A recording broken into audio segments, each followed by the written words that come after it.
conseguir começar a gravar, pelo menos pelo computador. Vamos ver qual que vai ser a possibilidade aqui. Bom, gente, vamos começar então.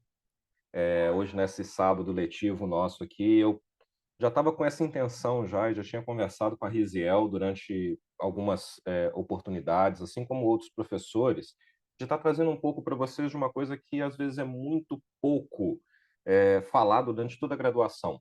A minha própria graduação foi muito pobre nesse sentido, e eu acredito que isso é comum para quase todas as instituições que a gente vê hoje na nossa região, talvez no Brasil, com pequenas exceções, que é da gente estar falando sobre o SUAS, que é o Sistema Único da Assistência Social, e a atuação que o psicólogo pode ter nesses ambientes, né? A gente escuta, às vezes, alguma coisa na faculdade sobre o que é um CRAS, o que é um CREAS, o que é o trabalho do psicólogo nessa parte, mas raramente a gente se aprofunda nisso. A gente foca muito na parte teórica da psicologia social e comunitária, que alguns de vocês já estão tendo, inclusive nesse semestre com a professora Natália, alguns já tiveram, mas a gente não vê a prática do serviço realmente que a gente tem na área. E sempre que sai um concurso público hoje, eu falo que você pode ter certeza, se está lá psicólogo e não especifica a área que você vai estar trabalhando, é quase certeza que alguma vaguinha ali você pode ter certeza vai acabar caindo para o SUAS, pode acabar caindo para a área de assistência social, porque hoje é uma área que envolve muito psicólogos, em quase todas as políticas, a gente vai estar vendo isso hoje, em quase todos os serviços e quase todos os programas você vai ter psicólogos trabalhando, direta ou indiretamente, seja como técnico de nível superior, seja como coordenação, seja como gestão. Então, eu sinto que o aluno sai da faculdade, muitas vezes, muito cru, sem nenhuma informação sobre o que que é isso. Eu sei que isso foi o que eu vivenciei. Eu fui aprender a trabalhar como psicólogo na assistência social na prática. Quando eu passei num concurso, fui para a assistência social e chegando lá eu falei, tá, o que que eu faço agora? Como é que vai ser essa minha atividade aqui? Eu não estudei para isso, não faço ideia do que se faz um psicólogo nessa área. Eu não sabia nem quais os serviços que eram prestados, quais eram os que a gente chama de equipamentos utilizados na assistência social. E então eu já venho nessa cruzada, como eu falo, de estar tentando introduzir um pouco desse material, dessas atividades da assistência social dentro do nosso curso, porque isso vai preparar o aluno para a parte prática, tá? Vai preparar vocês como para estar eventualmente em um local que vocês vão dominar, pelo menos minimamente, e não vão ficar completamente perdidos, porque a gente sempre fala que na carreira pública você tem as capacitações, que você vai chegar lá e você vai ter o treinamento, mas ainda assim, esse treinamento não é toda vez, não é sempre que acontece.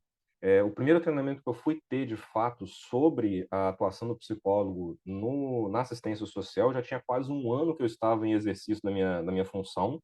Então, eu posso falar que eu só aprendi mesmo a trabalhar como psicólogo no SUS depois de um ano que eu realmente assumi o meu cargo. Então, isso realmente é uma coisa que deixa muito desmotivado o profissional. E como vocês, saindo da faculdade, são os melhores para se passarem no concurso, porque está tudo fresco na cabeça de vocês estão todos ali já fresquinho aquele material que vocês têm de faculdade, então mais fácil para vocês do que para mim, que já tenho um chão de estrada e está passando nesse concurso, vocês vão chegar lá e vão se deparar com uma situação em que vocês não foram treinados para isso e não conhecem especificamente. Então, era uma vontade minha já estar trazendo esse curso para vocês já há algum tempo e dar um pouquinho dessa visão do que é o psicólogo nesse local. E o que nós vamos trabalhar nesse curso hoje? Nós vamos falar um pouco sobre o que é realmente o SUAS, o que é a política de assistência social. Daqui a pouco eu vou falar SUAS, o Sistema Único de Assistência Social, o que eu gosto de falar que é o primo pobre que mora longe do SUS, né, o Sistema Único da Saúde. E a gente vai falar um pouco dos conceitos básicos que envolvem o trabalho no SUAS e os serviços que estão ali à disposição do usuário do sistema. E, se tudo der certo, um pouquinho de psicólogo no CRAS e psicólogo no CREAS. Não são os únicos lugares em que o psicólogo pode trabalhar hoje no SUAS, na verdade, tem muitos lugares, porém, eu estou tentando condensar um curso de minimamente 60 horas em 3. Então, a gente vai acabar perdendo um pouco nessa quantidade de material que eu quero passar para vocês, porque eu quero tentar passar o máximo de qualidade no que a gente vai estar conversando aqui hoje, tá? Qualquer dúvida que vocês tiverem, gente, podem me parar, podem... Samuel, quero tirar uma dúvida aqui, você falou isso, falou aquilo, nos dê uma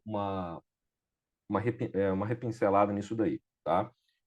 Outros avisos.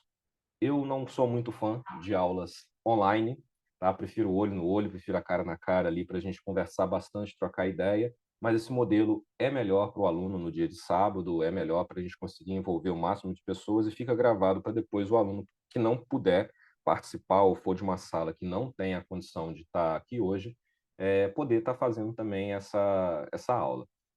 Outra coisa também é que o Zoom ele para de 40 em 40 minutos, ele encerra uma aula. Eu já mandei 3 links para vocês.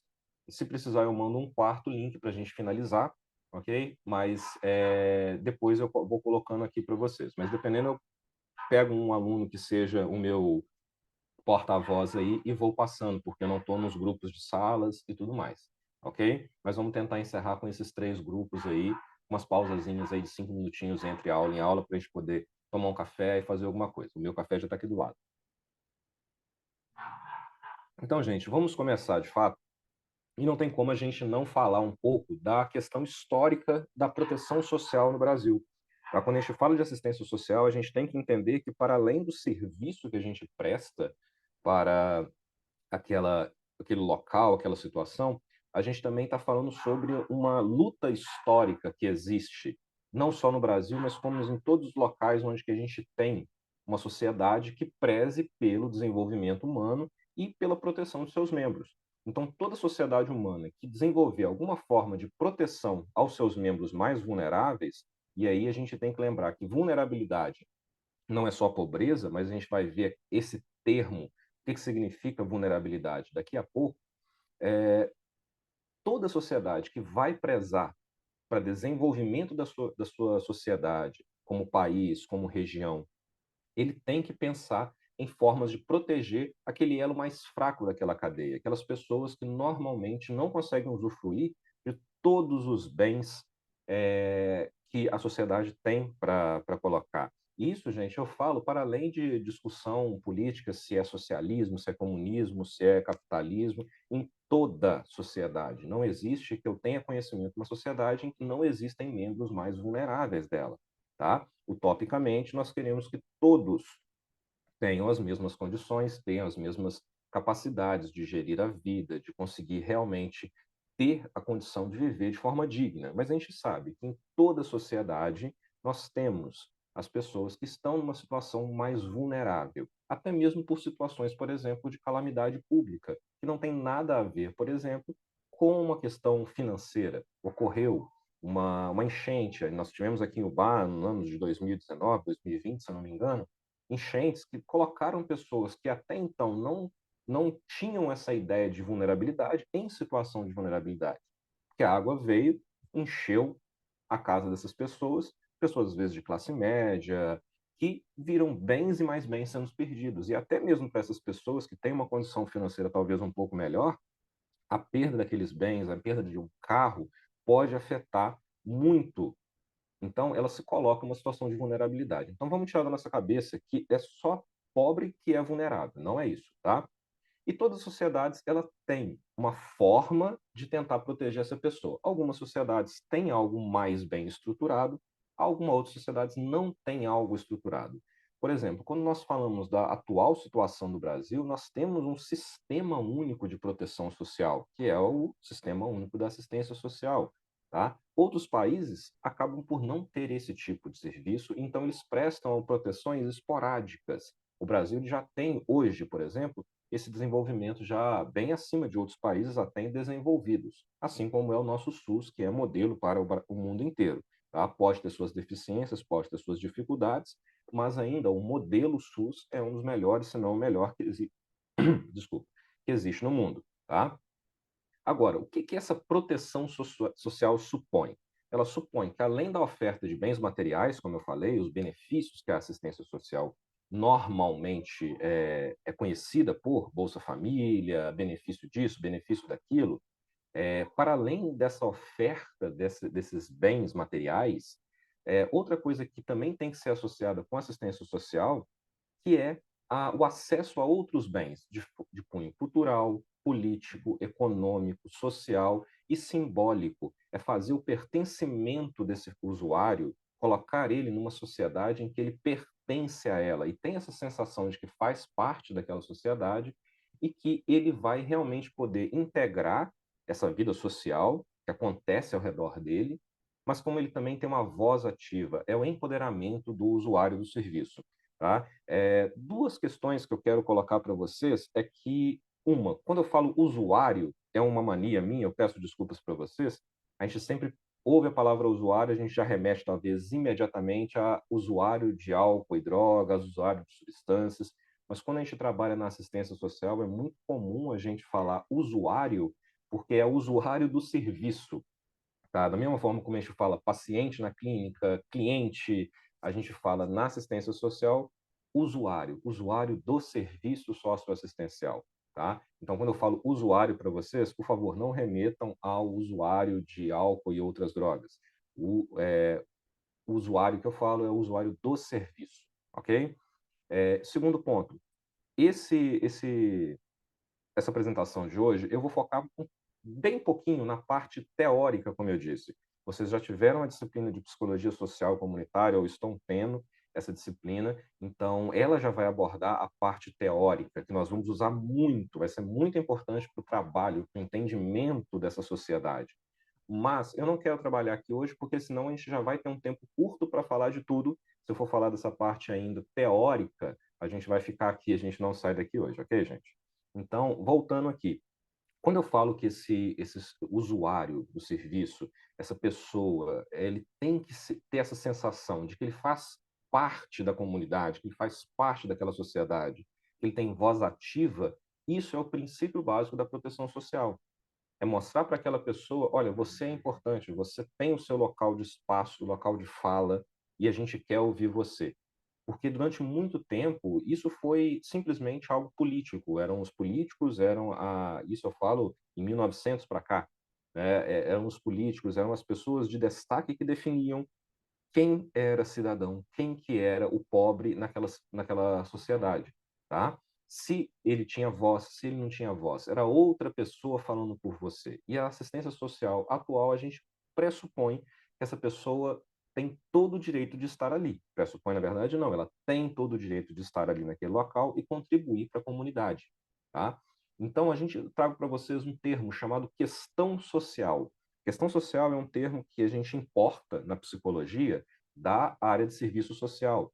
Tá? São os assistentes sociais que criaram, os sociólogos da área de assistência social, que criaram esse termo, cunharam um termo chamado questão social, que é utilizado para definir o conjunto dessas expressões das desigualdades sociais produzidas pelo sistema capitalista e de produção. E aí sim a gente fala realmente da parte política industrial, que é o capitalismo. Tá? A questão social é realmente esse termo que vai definir.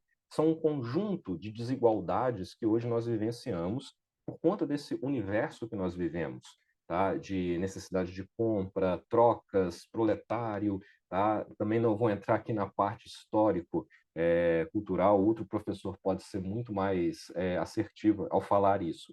Mas a questão social está no âmago de todo o trabalho da assistência social e do psicólogo também, porque a gente tem que conhecer essas questões, essas desigualdades sociais que hoje envolvem todos os nossos usuários, tá?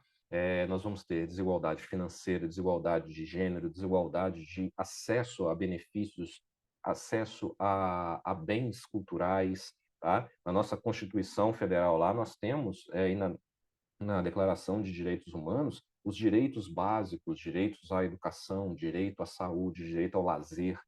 E a gente pode entender que essas pessoas não têm esses mesmos direitos que todos. Às vezes, nós temos no centro da cidade uma praça, um local onde você pode ir com o seu filho, com sua filha, com o seu companheiro, companheira, dar uma volta. Você tem, às vezes, uma sorveteria, está tendo acesso às coisas simples para um lazer.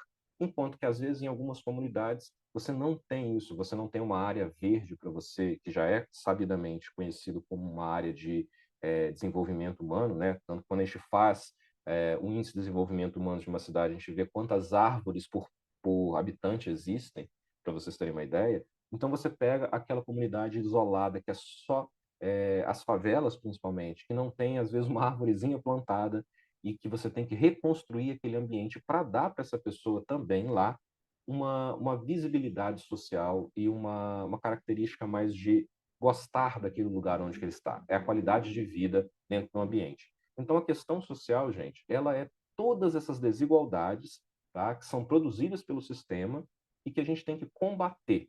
Nós temos que lutar para que, através dessa justiça social, o trabalhador, o cidadão, tá, ele seja uma força dentro do Estado e ele forge esse Estado democrático, tá? É dar a visibilidade para esse cidadão para que ele seja parte de toda a comunidade, como um todo. Tanto é que hoje nós temos, tá? Eu não vou abordar isso com muita frequência nesse trabalho, porque é uma outra parte que é assim como o SUS, né? O Sistema Único de Saúde. Você tem a parte de contribuição social, se eu não me engano, é a Lei 8.142, que fala que o cidadão ele tem voz dentro do SUS, dentro das conferências. No, na assistência social, no SUAS, é a mesma coisa. Nós temos de 2 em 2 anos as conferências municipais, estaduais e federais.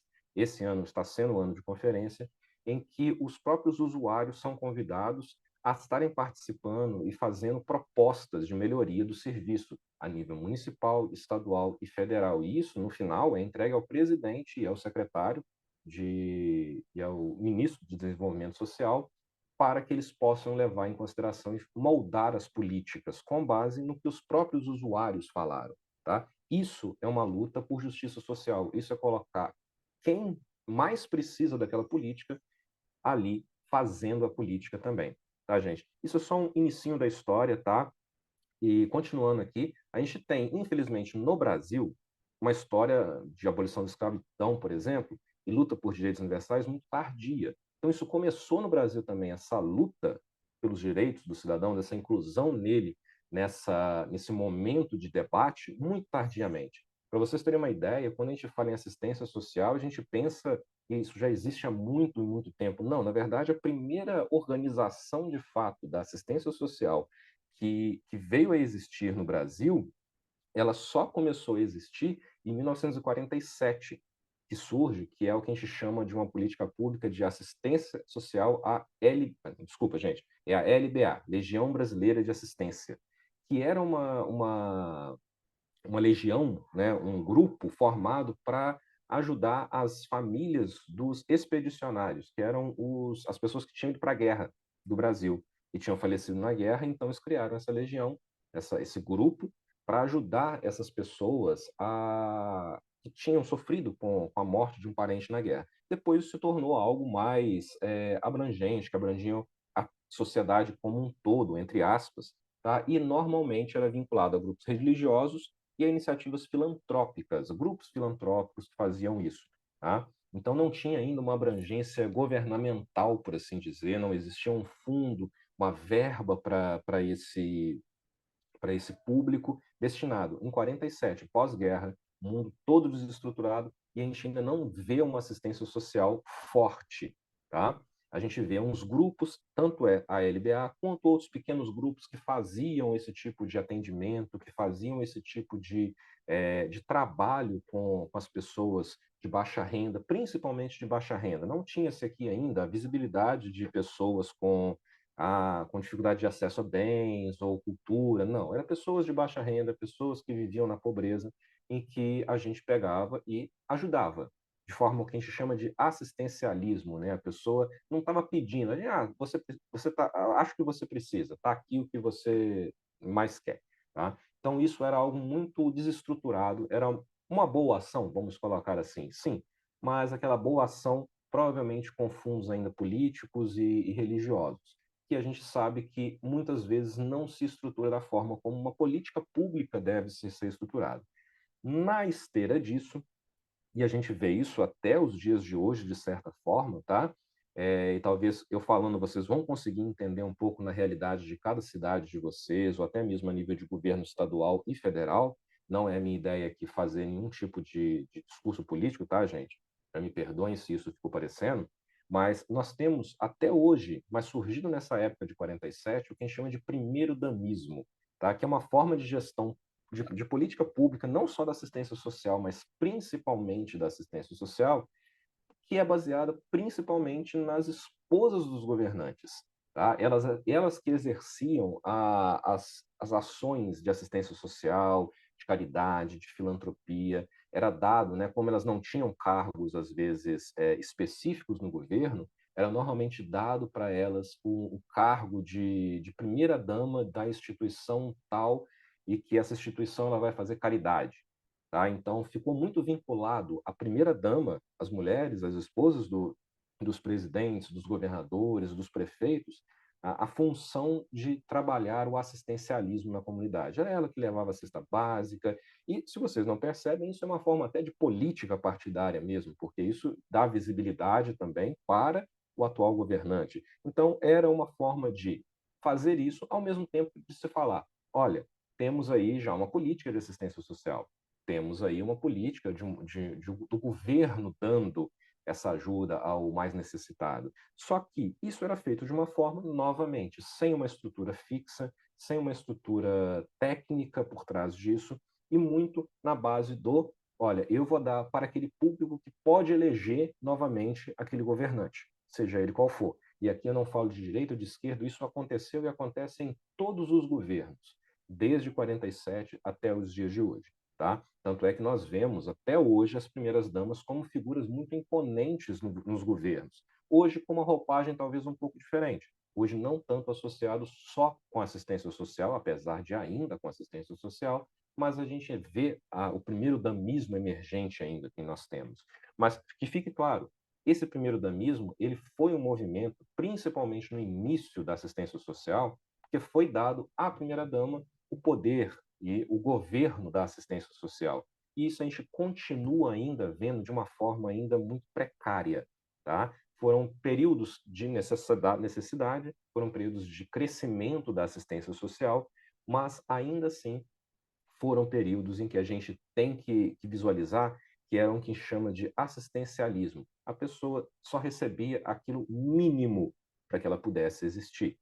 Tá? Não era algo que nós queremos elevar essa pessoa a um status de cidadão, a criar nela a capacidade de gerir a própria vida. Não, a gente só quer falar que nós estamos dando para aquela pessoa bens materiais ali, de alimentação principalmente, para que ela possa subsistir durante mais um mês.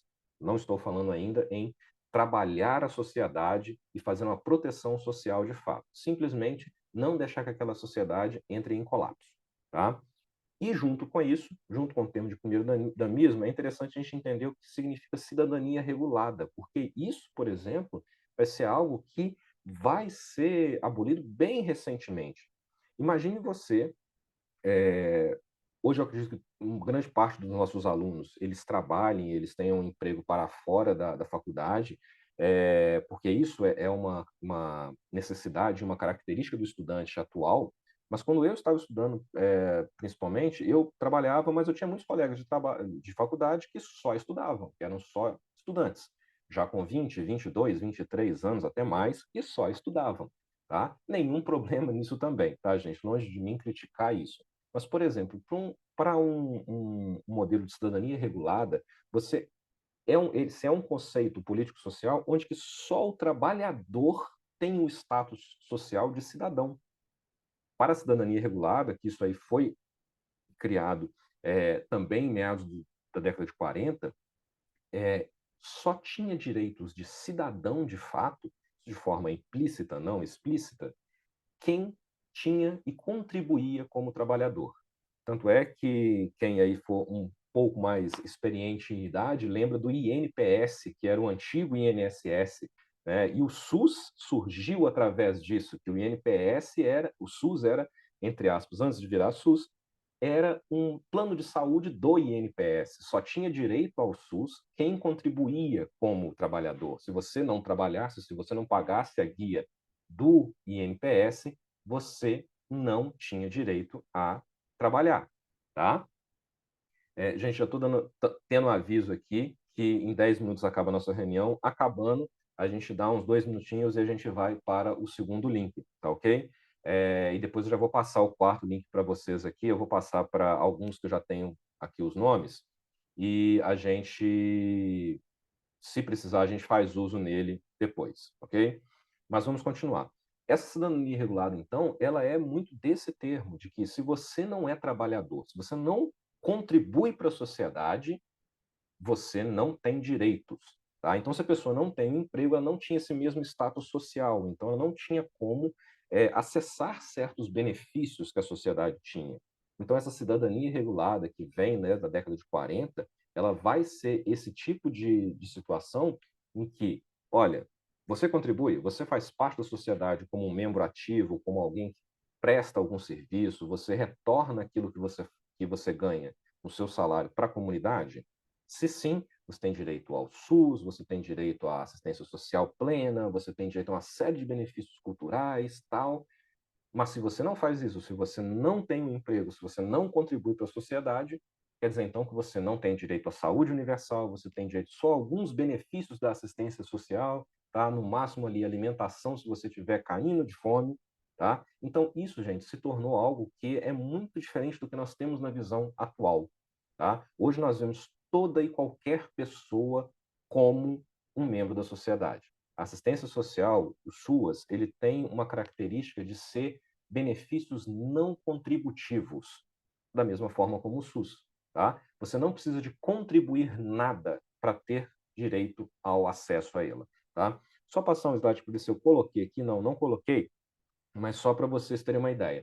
No SUS, a diferença de acesso do SUS, Sistema Único de Saúde, para o SUAS, Sistema Único da Assistência Social, é uma só. Os dois são universais, eles têm acesso em todo o Brasil, todas as cidades, todos os povoados têm o SUAS coberto, tá? De forma direta ou indireta. Ele é não contributivo, você não precisa de ter contribuído nunca na sua vida com nada em carnê de pagamento ou isso, para você ter acesso, tá? E você não precisa pagar posteriormente por isso. Só que tem um detalhe: enquanto que no SUS todas as pessoas supostamente têm a igualdade de acesso, como previsto, né, universidade, igualdade e equidade, no SUAS é bem claro na legislação em que fala que ele é para aquelas pessoas que dele precisarem, que do SUAS precisarem. Por exemplo, felizmente hoje eu não preciso de uma cesta básica no meu mês para complementar minha renda. Mas amanhã eu posso vir a precisar. Hoje eu não tenho direito a essa cesta básica, por mais que eu seja coberto, Samuel seja coberto pelo SUAS, pelos direitos do SUS, mas eu não preciso dela hoje, tá? Se pegar a minha renda, pegar a renda da minha esposa, fazer tudo aqui, a gente tem um filho, quase não sobra dinheiro, mas no final das contas a gente tem a capacidade de gerir nossa situação atual. Mas se amanhã acontece alguma coisa, eu perco meu emprego, minha esposa perde o emprego, alguma calamidade acontece e eu venho a precisar, eu passo a uma situação de necessidade. E essa necessidade é coberta pelo SUS, independente se anteriormente eu não precisava. Tá? Então, o SUS é daquele que dele precisar. Sempre que a pessoa precisar, naquele momento, o SUAS vai estar à disposição dela, tá? Independente dessa cidadania regulada que some com principalmente a nossa Constituição de 88, que vem para abolir essa situação de cidadania regulada e, inclusive, né, dar os princípios básicos aí da nossa atual situação de SUS, SUAS e políticas públicas no geral, ok? Gente, só para vocês terem uma ideia, né, um pouquinho da linha do tempo que eu trouxe para vocês aqui, do nosso Brasil, de como a gente vê e como a gente vê que é tão novo, é tão pouco tempo que nós temos que o SUAS realmente funciona, tá? Nós temos lá em 1887 a Lei Áurea, abolindo a escravidão, como eu disse para vocês, o último país, eu acho que das Américas que aboliu a escravidão. e só temos em 42. Olha só que lapso de tempo gigantesco que nós temos, sem nenhum projeto específico de assistência social no Brasil, tá? Para quem sabe fazer conta aí, o que não é meu caso, temos de 87 a 42, sem nenhum projeto específico denominado, a não ser pequenas instituições, pequenas áreas filantrópicas que eram criadas no Brasil. Em 1942, temos a LBA criada, como eu disse, para os membros das Forças Armadas, e depois, em 45, 47, se não me engano, para o público em geral. E nada mais é feito, além disso, e pequenos outros grupos. Em 1985, nós temos a redemocratização do Estado Democrático, né, com a Diretas Já e tudo mais. Em 88, nós temos a Constituição Federal, e nessa Constituição Federal foi que essa cidadania regulada ela foi substituída com a instituição de novas bases para a proteção social, advindos do reconhecimento de direitos sociais universais. Foi em 88 somente. Então, olha só, olha que período interessante. 87, 1887 a 1988 é quando nós temos aí quase 100 anos em que já acontece a assistência social de forma desregulamentada, de forma desfragmentada, e só em 88 nós temos uma posição do governo sobre os direitos sociais universais e da proteção social, como nós temos começando a aparecer hoje. Só que calma, ainda não foi assim toda maravilha, não. Porque se vocês se lembram, na Constituição de 88, ela vai falar sobre a assistência social e sobre a saúde. Só que o SUS, por exemplo, só foi regulamentado em 1990, com a Lei 8080. Está aí para vocês. Tá? Em 1990, então, o SUS é regulamentado e a gente não está ouvindo falar nada ainda de assistência social.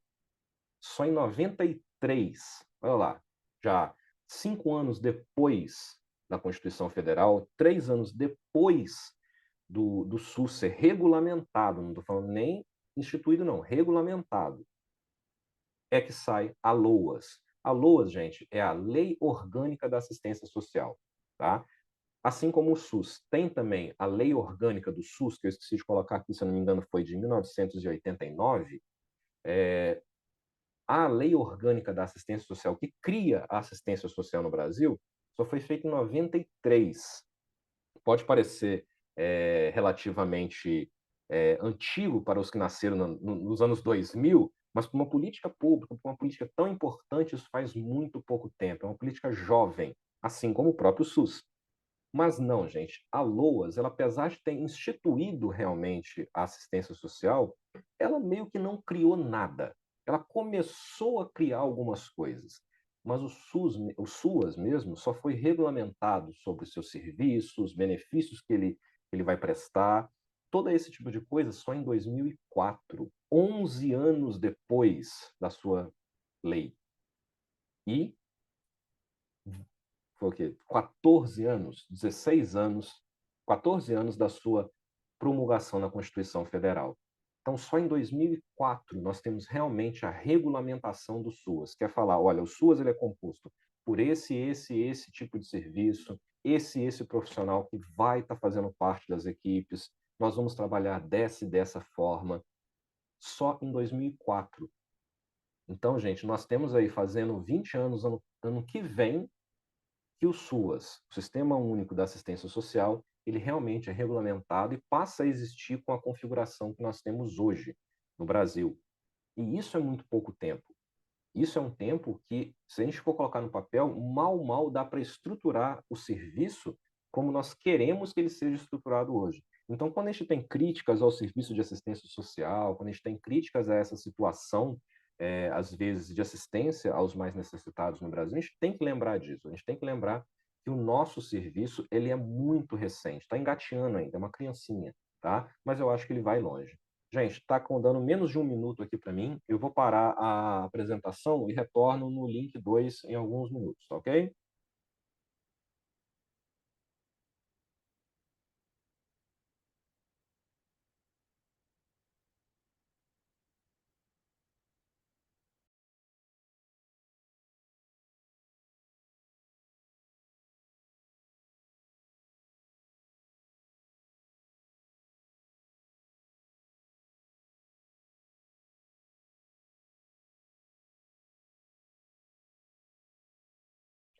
Bom, gente, retornando aqui então, então para vocês verem, gente, quando a gente fala muito a respeito da dificuldade de se trabalhar o social, da dificuldade de se ter uma política assistencial de qualidade, a gente tem que relembrar que essa política é uma política muito recente, em que há pouca inserção de profissionais capacitados nela ainda. Tanto é que um dos investimentos maiores do governo nos últimos 10, 15 anos dessa política foi incapacitar os seus servidores, porque grande parte, até mesmo assistentes sociais, que têm, por natureza, um conhecimento maior desses termos que eu estou passando, dessa questão que eu estou passando para vocês, já muitos me viraram e falaram: olha, eu nunca trabalhei nessa área, eu não faço ideia do que é um CRAS, um CREAS também. Então, essa capacitação, essa necessidade é muito grande também com esses profissionais.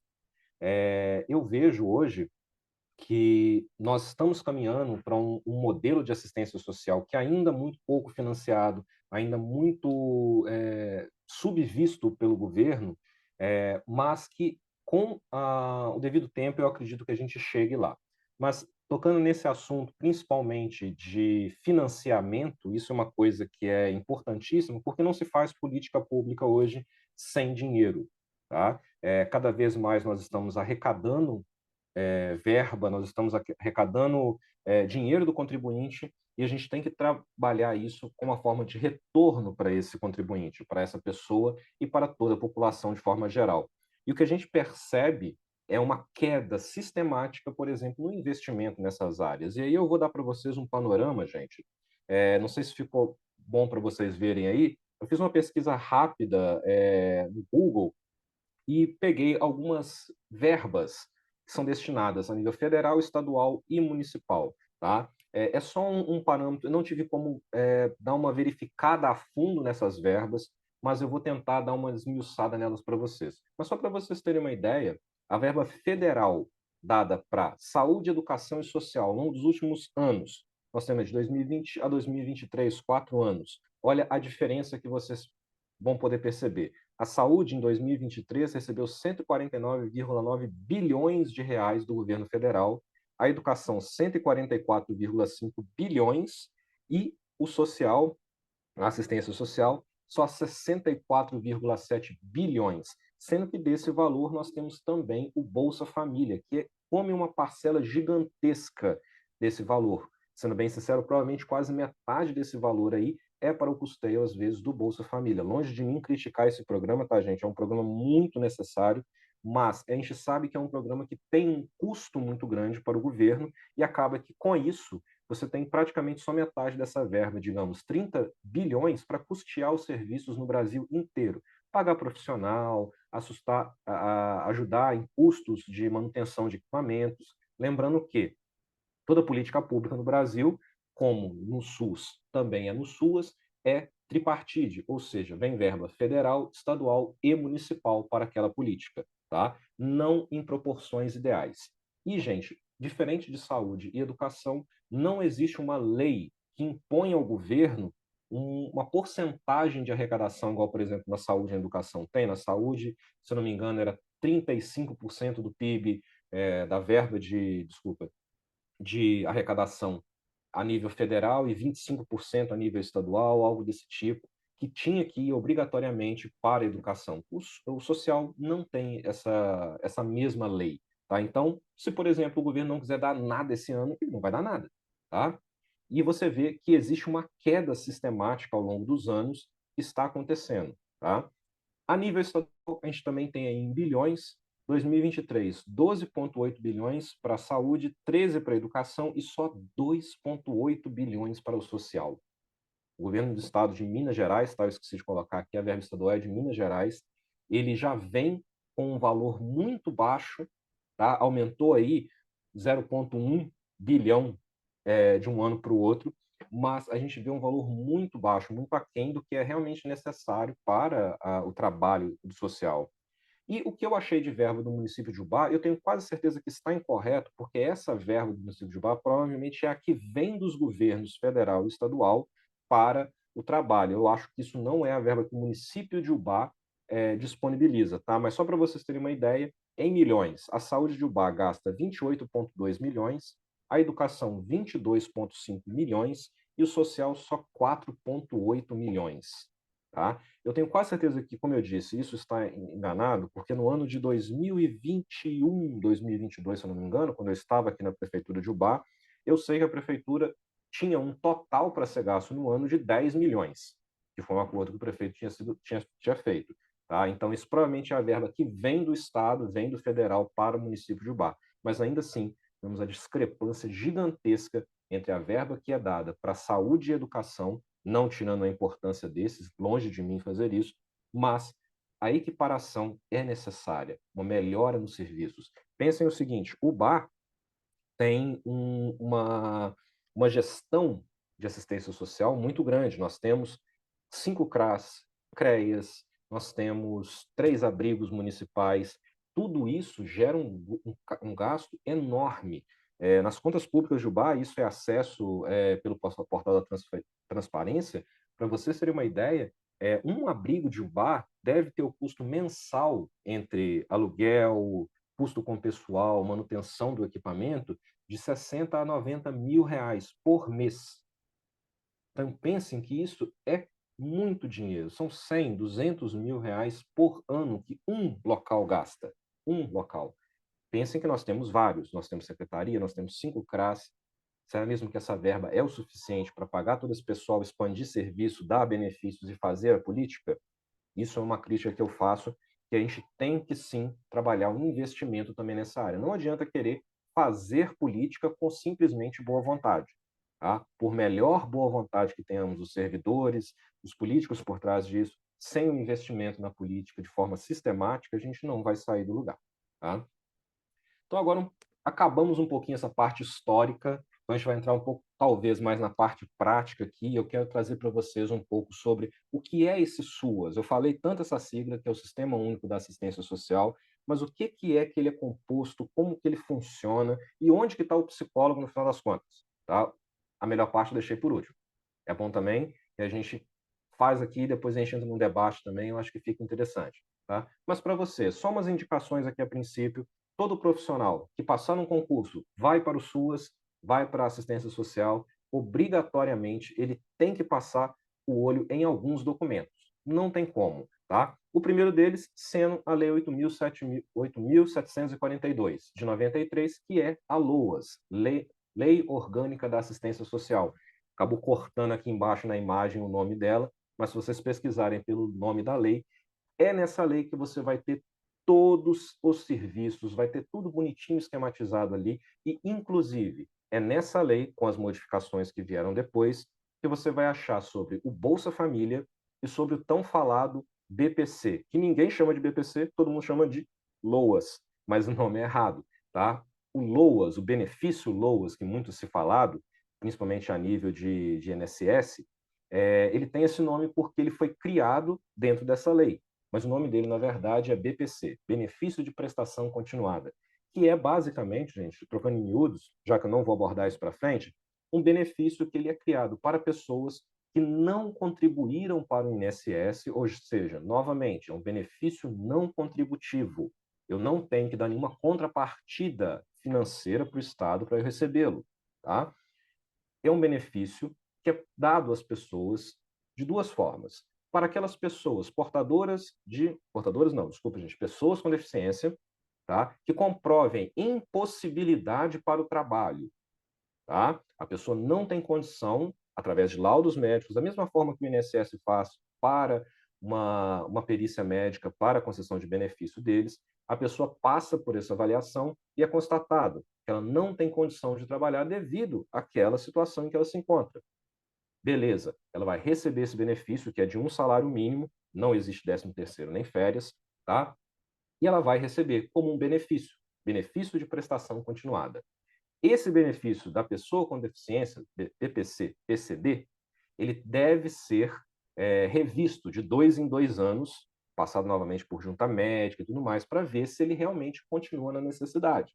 Tá?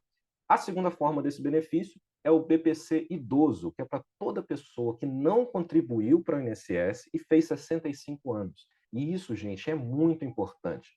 Não tirando a importância do BPC-PCD, mas porque hoje tem a visão de que esse PCD ele pode ser sim retornado à sociedade como um trabalhador, dependendo, obviamente, da circunstância, e ele pode sim ser reinserido. Existe o BPC na escola, o BPC Trabalho, que são programas do governo para incentivar as pessoas a saírem desse local de benefício e se empoderarem como pessoas, tá? Porque a gente tem aquela estrutura já sistemática de receber o benefício e continuar com aquele benefício de forma assistencialista. Então, o governo federal pega e faz um trabalho de visualizar quais são as barreiras que essas pessoas com deficiência estão enfrentando para ter acesso à escola, ter acesso ao trabalho, tá? E vamos tentar diminuir essas barreiras. Tá? Isso é uma forma de assistência social também, de proteção social. Mas o BPC idoso, a gente já está numa situação diferente. Aquela pessoa, às vezes, trabalhou a vida inteira. Como eu já tive o caso, por exemplo, de uma senhora que eu atendia quando eu estava no CRAS, em que ela tinha 64 anos, certinho, quando ela começou o trabalho foi até o CRAS pedir ajuda. Ela falou, olha, eu preciso de um benefício. Eu tenho 64 anos, eu trabalho de diarista do outro lado da cidade, eu tenho que ir a pé e voltar a pé. Eu já não estou aguentando mais andar. Tenho um filho que tem deficiência mental, tenho um filho ali que precisa da minha ajuda, eu não posso parar de trabalhar, mas eu não aguento mais, eu vou acabar morrendo deixando ele sozinho. A gente colocou na nossa agenda a data de aniversário dessa idosa, que no dia que ela fez 65 anos em ponto, nós entramos com esse benefício. Tá? Ela nunca contribuiu um dia da vida dela, porque ela não tinha condições. O empregado não dava férias para ela, para vocês terem uma ideia. Não pagava o INSS dela, e ela trabalhava 8 horas por dia. Então, a partir do momento que ela fez assim, 65 anos, mesmo sem ter contribuído para o INSS, se ela tem os pré-requisitos que a lei impõe, que, por exemplo, é uma renda per capita, hoje eu tenho que me atualizar, se não me engano, está em meio salário per capita, ou seja, você pega os salários de todo mundo da casa, soma, divide pelo número de pessoas que está dentro da casa morando. Se esse número for menor do que meio salário mínimo, a pessoa tem direito ao benefício de prestação continuada. E isso vai dar a condição daquela pessoa, ao final da sua vida, quando ela deveria estar se aposentando de fato pelo INSS, ela ter as condições de ter uma qualidade de vida, de subsistir na sociedade, na comunidade, de forma adequada. De outra forma, essa pessoa teria que trabalhar, infelizmente, com a perdão da expressão, até cair morta. Ela não teria outra opção, porque senão ela não conseguiria viver, ela morreria de fome ou morreria de trabalho.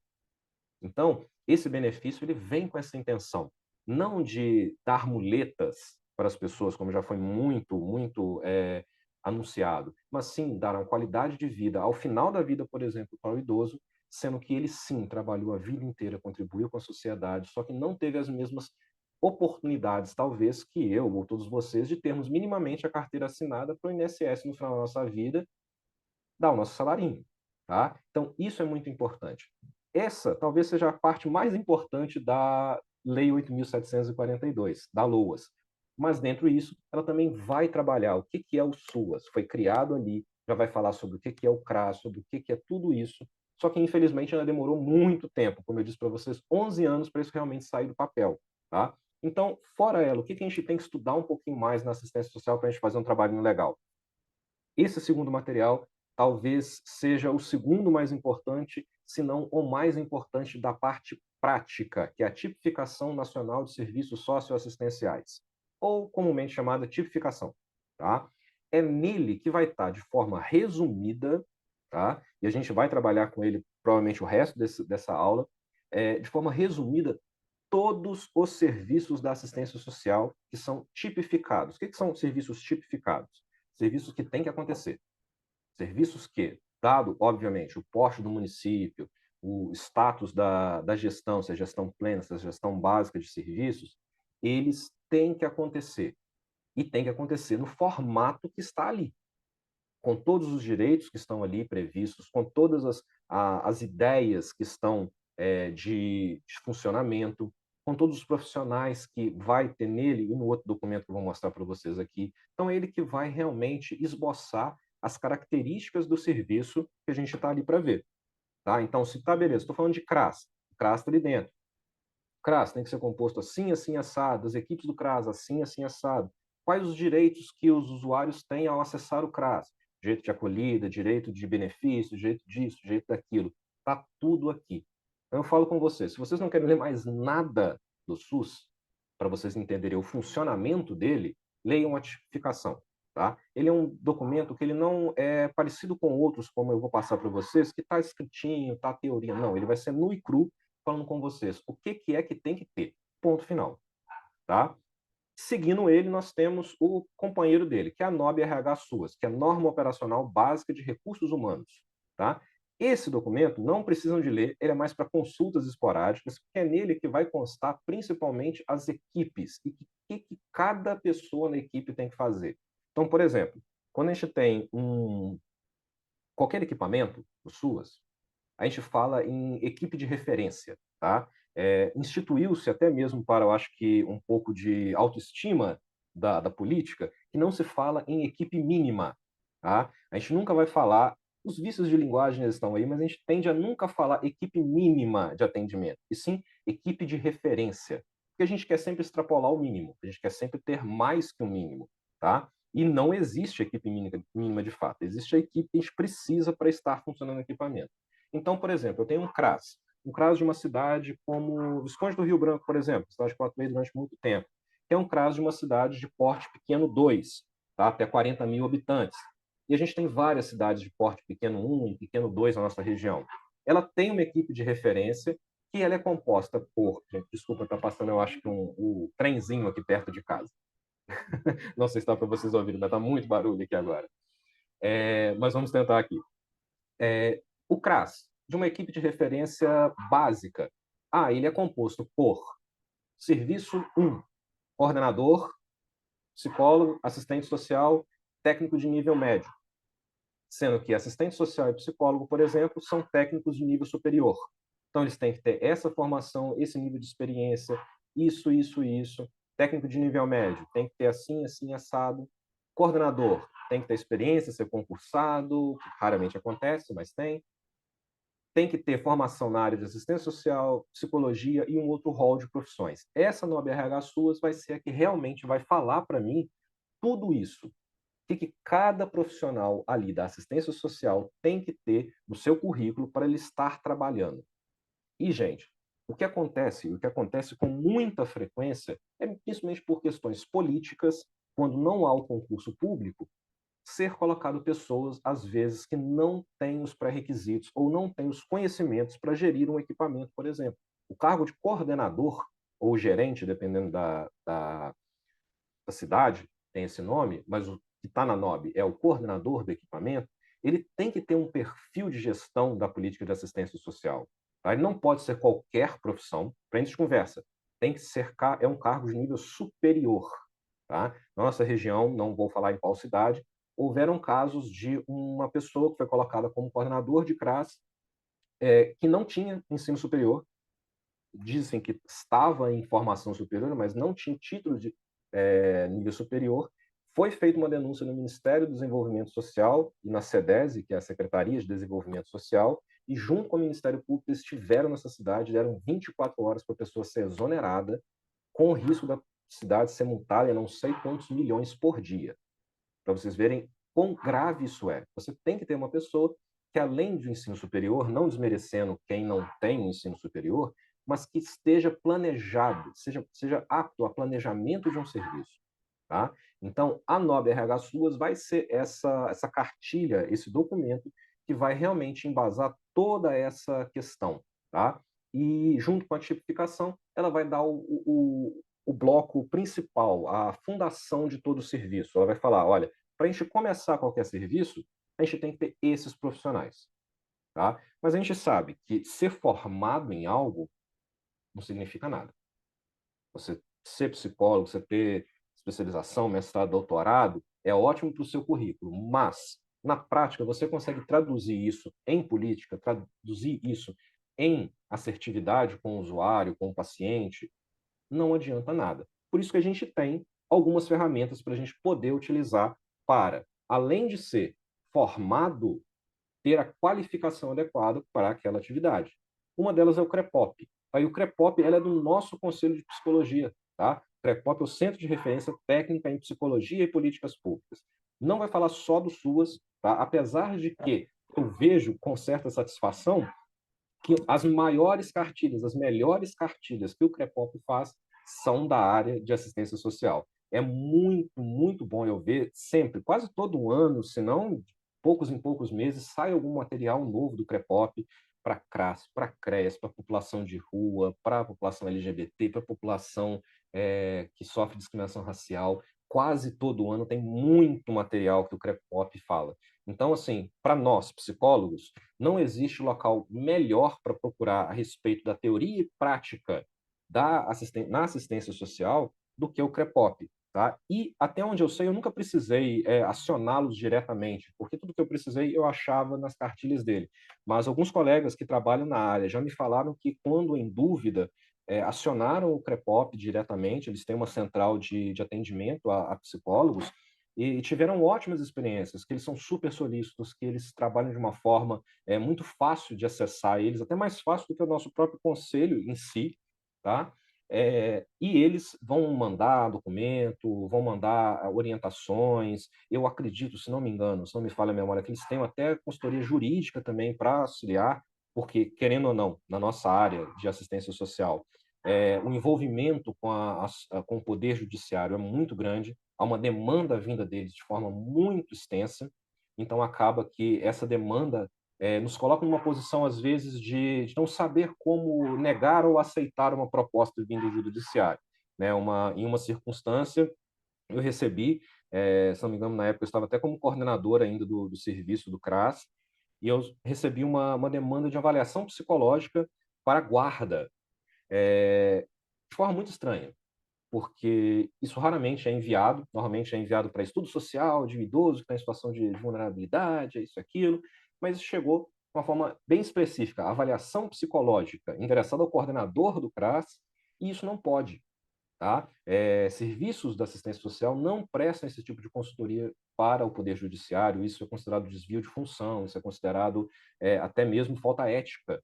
Então, o CREPOP ele tem material que vai fazer esse tipo de embasamento teórico para a resposta, tá? E vai poder dar as orientações.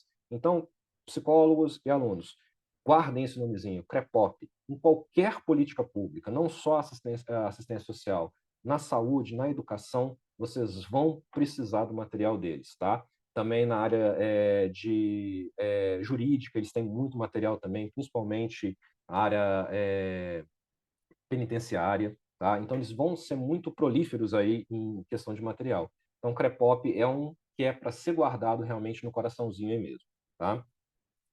Nós temos outros também, que é a PNAS, Política Nacional de Assistência Social, que também é conhecido como NOB, Norma Operacional Básica. A PNAS, ela vai ser a parte teórica de toda essa prática. É onde você vai ter um pouco daquilo que eu já comentei com você sobre a questão social, sobre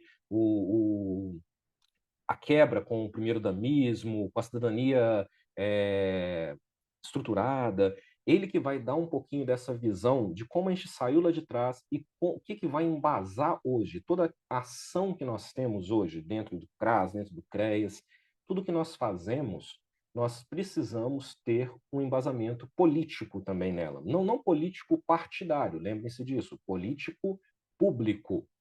E é essa política nacional que vai embasar toda decisão, toda reunião, ela vai ter ali aquela. Quando eu falo o que é vulnerabilidade, o que é violação de direitos, dentro da política nacional a gente vai ter isso. E a gente vai trabalhar um pouquinho esses termos daqui para frente, para vocês terem o conhecimento. Tá? Então, a política nacional ela vai fazer parte aí desse tripé de livros, fora o CREPOP e a lei de fato, que vão embasar a nossa atividade do dia a dia. Quando a gente toma uma decisão dentro da assistência social, seja de encaminhar um usuário para um outro serviço, seja de conceder ou não um benefício junto com o assistente social, a gente tem que ter o porquê que a gente está fazendo isso. Nós temos nossas convicções particulares que ali não entram, nós estamos num local profissional. Então, de onde eu vou tirar a minha convicção teórica para fazer um encaminhamento, fazer um benefício, fazer um acolhimento daquela forma, daquele jeito? Na política nacional. Porque é ela que vai me falar, olha, é assim que eu trato o meu usuário hoje. Com base em pesquisas, com base em autores, ela é muito bem estruturada. Gente, eu não coloquei mais nenhum aqui, até mesmo para não ficar muito extenso essa parte, para não ficar muita imagem na cara de vocês, mas existem vários outros documentos que a gente pode estar fazendo uso. O MDS, né, extinto MDS, agora reconstituído MDS, que é o Ministério do Desenvolvimento Social, o nome é gigantesco, na verdade, a gente só diminui para MDS, que é Ministério do Desenvolvimento Social e Combate à Fome, depois virou Ministério da Mulher, e um outro nome gigantesco, Ministério da Mulher, da Família, e não sei o que mais. Agora voltou a ser Ministério do Desenvolvimento Social, tá? Que ele abrange todas essas políticas. Ele tinha caído para o status de Secretaria Especial de Desenvolvimento Social, agora voltou ao nível de Ministério do Desenvolvimento Social. O que eu fico particularmente feliz porque ele era outro órgão que produzia muito material de estudo, tá? Se vocês, por exemplo, forem no Google e colocarem lá cartilha orientação técnica serviço tal, vocês vão achar principalmente dos serviços da proteção básica, que são CRAS e atenção, a famosa atenção primária da assistência social, tá? Vocês vão achar cartilhas muito boas e muito bem estruturadas, tá? Quem tiver interesse depois, se quiser, eu mando também os nomes, eu mando as cartilhas, eu tenho todas elas salvas aqui no meu computador, tá? Posso mandar para vocês, porque elas são muito boas, principalmente uma que saiu, se eu não me engano, em 2016, ela é pequenininha, eu sempre mando para meus estagiários, ela tem 30 e poucas páginas somente, mas fala quase tudo que você precisa saber sobre o funcionamento de um CRAS, por exemplo, hoje. Tá? Ela foi a última a ser lançada. Mas é só você colocar no Google lá. Cartilha Orientações Técnicas CRAS, CREAS, Família Acolhedora, tudo que você pode imaginar, você vai conseguir achar. Ok? E como eu falei com vocês, gente, o SUAS, assim como o SUS, ele tem uma estrutura básica. Quando eu trabalho com proteção social, eu tenho que dividir em níveis. Assim como eu tenho na saúde atenção primária, atenção secundária, atenção terciária, e cada uma dessas áreas vai ter uma forma de acesso, vai ter um nível de estrutura e um nível de importância no sentido de atendimento específico, o SUAS também tem. Tá? O social ele vai ter essa necessidade de se estruturar em diferentes proteções que a gente chama, devido a ela lidar com uma série de situações bem complexas, bem diferentes uma da outra. E eu não posso, em sã consciência, falar que eu vou lidar com todas as situações da mesma forma. Tá? Novamente, já estou tendo aqui o aviso de 10 minutos. Não tem problema, gente? Terminando aqui, a gente vai para o próximo link. E aí eu já vou passar também, gente, a partir do próximo link, já o link da quarta aula, porque eu estou vendo que eu acho que a gente não vai conseguir terminar, até mesmo que a gente tem que cumprir nosso tempo até a hora necessária, ok? Mas vamos lá. Eu não tenho como falar com vocês que eu vou ter que ter o mesmo atendimento e, mais do que isso, o mesmo preparo de capacitação para atendimento às diversas formas que eu tenho de acesso ao SUAS. Tá?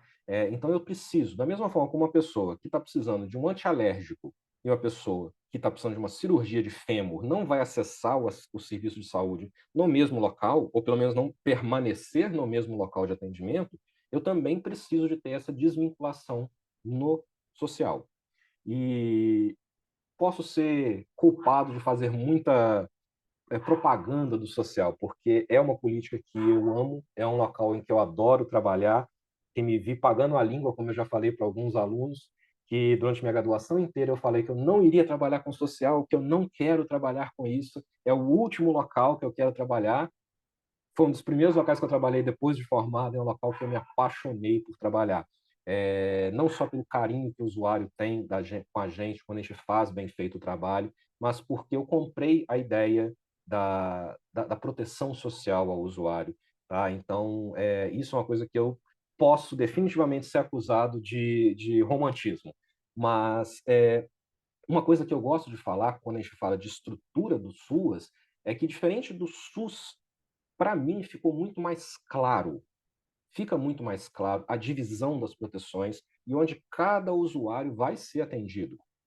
Fica muito mais claro. E quando você coloca na forma como eu quero passar para vocês, nessa forma de fluxograma, que a gente vai ver aqui rapidinho, vocês vão ver que fica fácil da gente visualizar um pouco como que a gente vai fazer esse encaminhamento do usuário, como a gente vai fazer essa acolhida do usuário, onde ele vai ser. Para o usuário, nem tão fácil para ele entender, mas obviamente ele não tem essa obrigação, tá? A obrigação é nossa dentro dos equipamentos, principalmente do que vocês estão vendo aí de proteção social básica, tá? Esse primeiro quadrinho que vocês estão vendo aí, é nesse local onde que você também vai fazer essa educação do usuário para ele saber que nem tudo ele vai conseguir no mesmo lugar, tá? Mas vamos lá. Como que é estruturada hoje a nossa proteção social? A gente sempre vai falar em dois tipos de proteção. Quem dera que fosse fácil assim na prática, mas a proteção social ela é dividida em dois principais. A proteção social básica, tá? E que vocês podem ver, não existe ramificação dela, tá? Não existe ramificação da proteção social básica, digamos, é tudo no mesmo lugar, enquanto nós temos a proteção social especial. E essa sim, ela vai ser dividida em proteção social especial de média complexidade e alta complexidade. E se vocês baterem o olho aqui, vocês já vão ver que se você tirar esse primeiro quadrinho aqui, é muito parecido com o SUS mesmo. Tá? Você tem, na proteção social básica, a porta de entrada. E depois você tem as duas instâncias de trabalho com aquele, vamos colocar, paciente, né? Os pacientes de média complexidade e alta complexidade. Eu acho que vocês, como estudantes, já mataram um pouquinho a charada se eu estiver falando isso em relação ao SUS, para onde cada um vai. É relativamente fácil de você compreender. Mas e no social? É um pouquinho mais complicado, tá? A gente vai ver que existem diversos serviços em cada uma dessas proteções, tá? Que às vezes se confundem um pouco, mas da forma como eu quero passar para vocês, talvez fique um pouquinho mais estruturado, tá? Ó, aqui, eu não sei se ficou bom para vocês verem na tela do computador, tentei fazer de uma forma grande o suficiente para explicar, mas ainda assim ficou um pouco tumultuado aqui.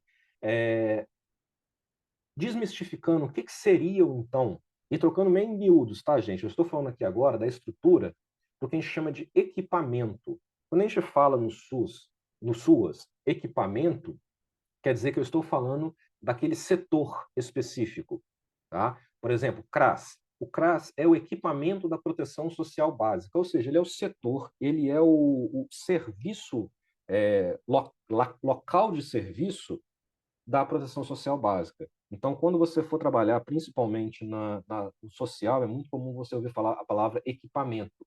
Quando eu falei equipamento, eu estou falando daquele setor, tá? CRAS, CREAS, Família Acolhedora, Centro POP, isso são equipamentos do social, tá? Eu me recordo que na saúde tinha um nome diferente, eu não consigo me recordar agora, mas não se falava equipamento, mas também não se falava serviço. Agora me fugiu a palavra agora de qual que era usada na saúde quando eu estava lá.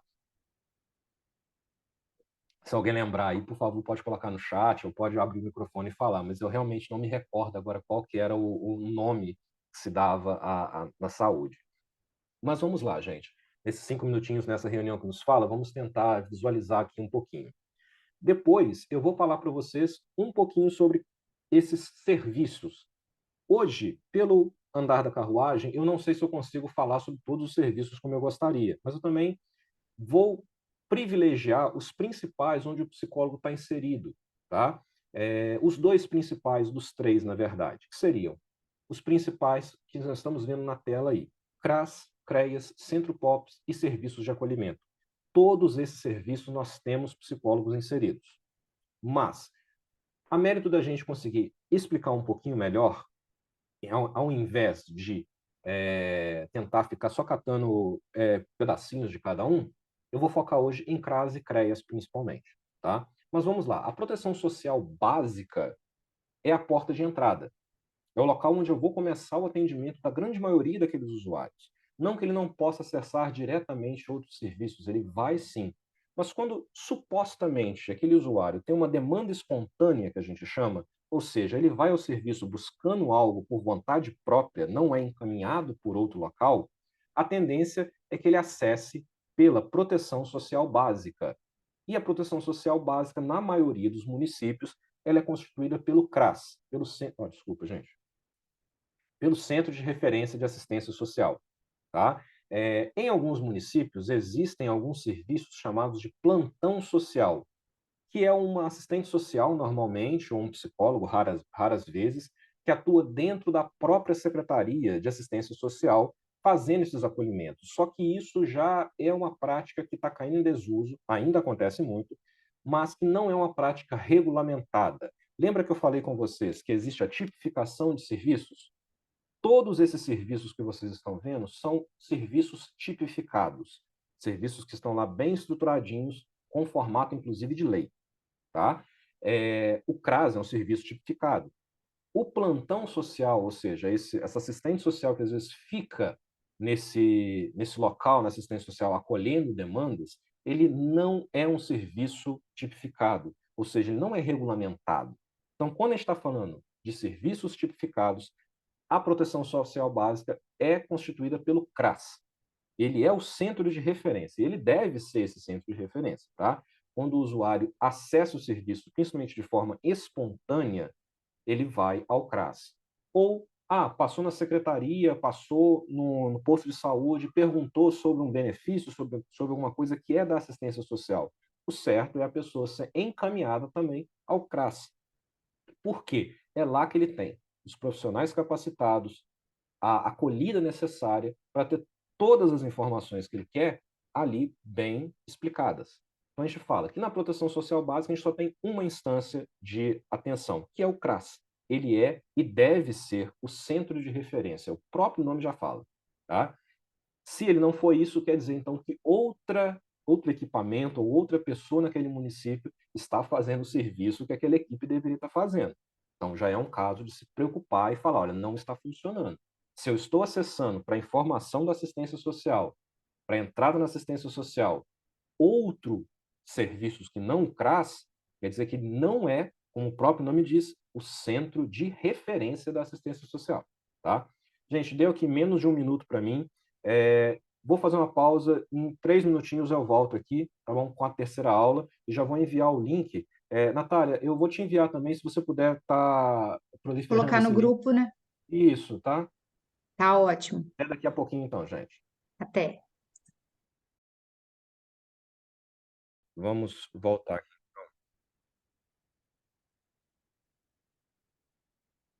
Só disponibilizar aqui. Isso.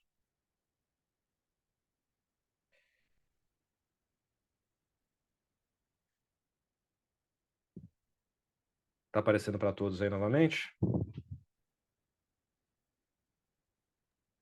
Sim. Ótimo. Gente, então vamos continuar, tá? Como eu estava falando com vocês, se eu estou acessando os serviços do SUAS, do social, por um outro meio, inicialmente, que não seja o CRAS, claro que existem situações que a gente vai ver daqui a pouco que a pessoa vai acessar através do CREAS primeiro ou de um centro POP, mas se a minha solicitação principalmente é voltada para informações, para acesso a um benefício básico, então quer dizer que eu tenho que estar tendo o CRAS como centro de referência. Se eu não estou fazendo isso, quer dizer que o meu centro de referência não está sendo referência para o meu usuário, tá? Então, porta de entrada, quando a gente fala porta de entrada da assistência social, é o CRAS, tá? Agora, nem tudo vai ser resolvido no CRAS. O CRAS é o que a gente chama de instância de atendimento às vulnerabilidades sociais. E esse termo a gente vai ver daqui a pouquinho o que ele significa, tá? Mas, quando eu falo em vulnerabilidade social, eu falo de CRAS, tá? Gente, só um instante, por favor, eu vou ter que parar essa apresentação só porque deu um erro no meu computador aqui. 2 segundinhos eu já retorno para vocês.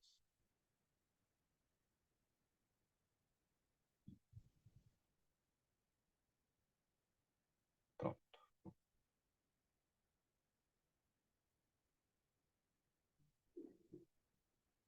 voltado, tá? E, de novo, gente. Problemas técnicos, por favor, só 30 segundinhos já está retornando.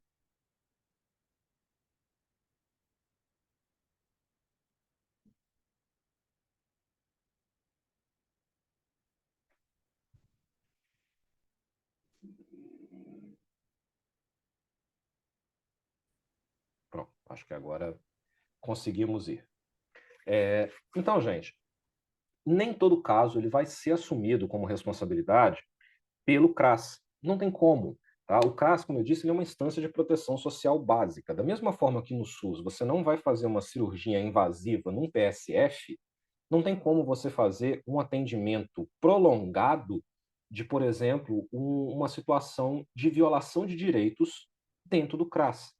A gente vai trabalhar daqui a pouquinho, assim que eu der a estrutura para vocês desses equipamentos de suporte, eu vou estar fazendo para vocês uma conceituação básica de alguns termos que vão aparecer todo santo dia quando a gente estiver trabalhando com o CRAS, com o CREAS e com outros serviços.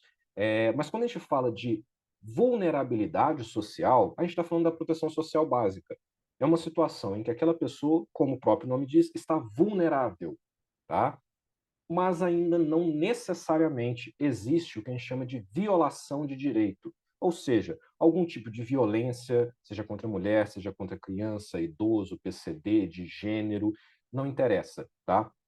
Se ainda não está instituída a violação de direito, a violência e as outras formas de violação de direito, quer dizer que eu posso trabalhar essa família e esse indivíduo dentro do CRAS. Então, eu posso mantê-la ali, porque às vezes é um benefício, é uma orientação, é um acompanhamento para aquela situação de vulnerabilidade. Vamos colocar vulnerabilidade um exemplo. Baixa renda é um tipo de vulnerabilidade, porque a falta de dinheiro, a baixa renda, ela vai deixar aquela pessoa vulnerável, ela vai ter problemas para se alimentar, vai ter problemas para conseguir um emprego. Então, esse tipo de situação nós vamos trabalhar dentro do CRAS. É possível e é o local disso. Agora, dentro dessas vulnerabilidades, ocorre uma violação de direitos. Vamos lá, a gente está aí, acabou de passar o nosso agosto lilás. Vemos que dentro daquela família que tem uma vulnerabilidade, como baixa renda, como uso de álcool e drogas, existe uma mulher que está sofrendo violência doméstica. Isso é uma violação de direitos. E isso, o CRAS, ele pode iniciar o atendimento, mas ele deve, por natureza do seu serviço, encaminhar a um serviço mais adequado.